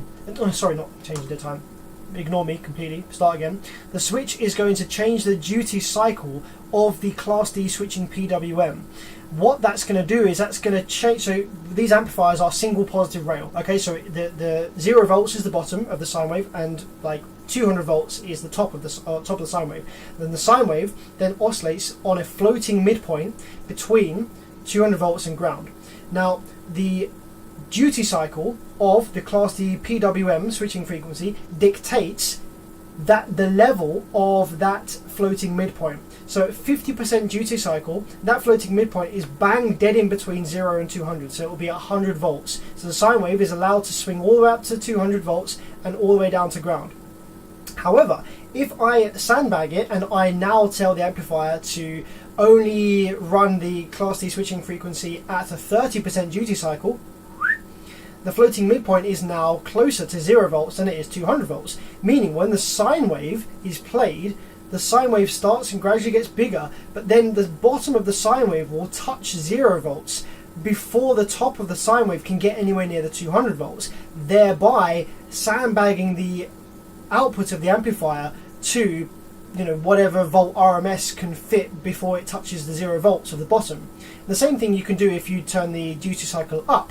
So if I made 70% duty cycle, so the floating midpoint was closer to 200 volts and it was 0, again the sine wave would then start to increase and it would touch 200 volts before it got anywhere near 0, therefore limiting the voltage of the sine wave.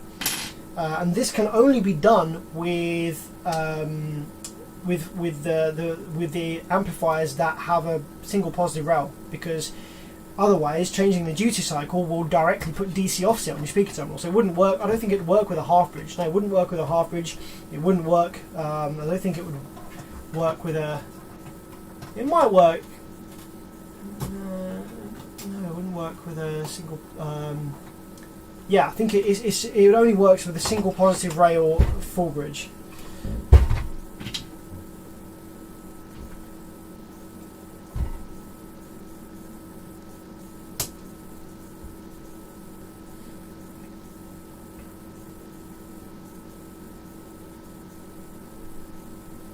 That's right. Yeah, adjusting the output offset to adjust the in order to change the rail voltage level, that would be another way to do it. But in order to change the rail voltage level, I would have to change the duty cycle of the power supply switching, and sometimes not even changing the duty cycle of the power supply switch. Power supply gate drive even really affects the rail voltage that much anyway. Sometimes it creeps up by itself anyway. You have to have something sort of like pulling it down and holding it there, and that's going to be more complicated because in those amplifiers the PIC chip generates the PWM for the power supply drive. So in order for me to change the duty cycle, I would have to flash the PIC with new firmware, which I don't have the means to do. So the simplest way for me to sandbag the amplifier is to set a different duty cycle for the Class D switching frequency to cause it to clip early at one of the extremes.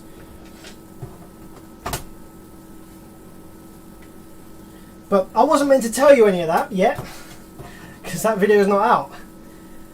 Right, how the fuck does this come off? I don't work on much focal stuff because it doesn't usually die. Okay, so that's out, that's out, that's out, that's out. There's one bolt in there, but that was just loosening this stuff, so that's not it. Got anything in the side, anything in the back?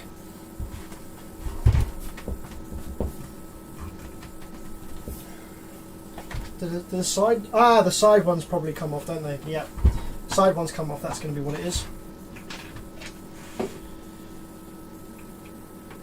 Does the driver IC have feedback? So the drive IC in the audio pipe is a IRS 2092S. So yes, the way that the circuit's been designed is with feedback. It's actually a really strange design. It's the PIC chip creates a clock frequency that gets injected before pin 3, which is the input pin. And the audio wave modulates along that clock frequency, which sets the Class D switching frequency. If you remove the clock frequency from being injected, if you prevent the clock frequency from being injected by cutting the trace or removing a resistor, so it doesn't actually get injected to pin 3, the output section oscillates on a much higher frequency. It kind of self-oscillates around whatever it feels comfortable at. But yeah, it actually fixes the PIC. Injects a kind of clock frequency into where pin 3 is to set the oscillation frequency of the output section.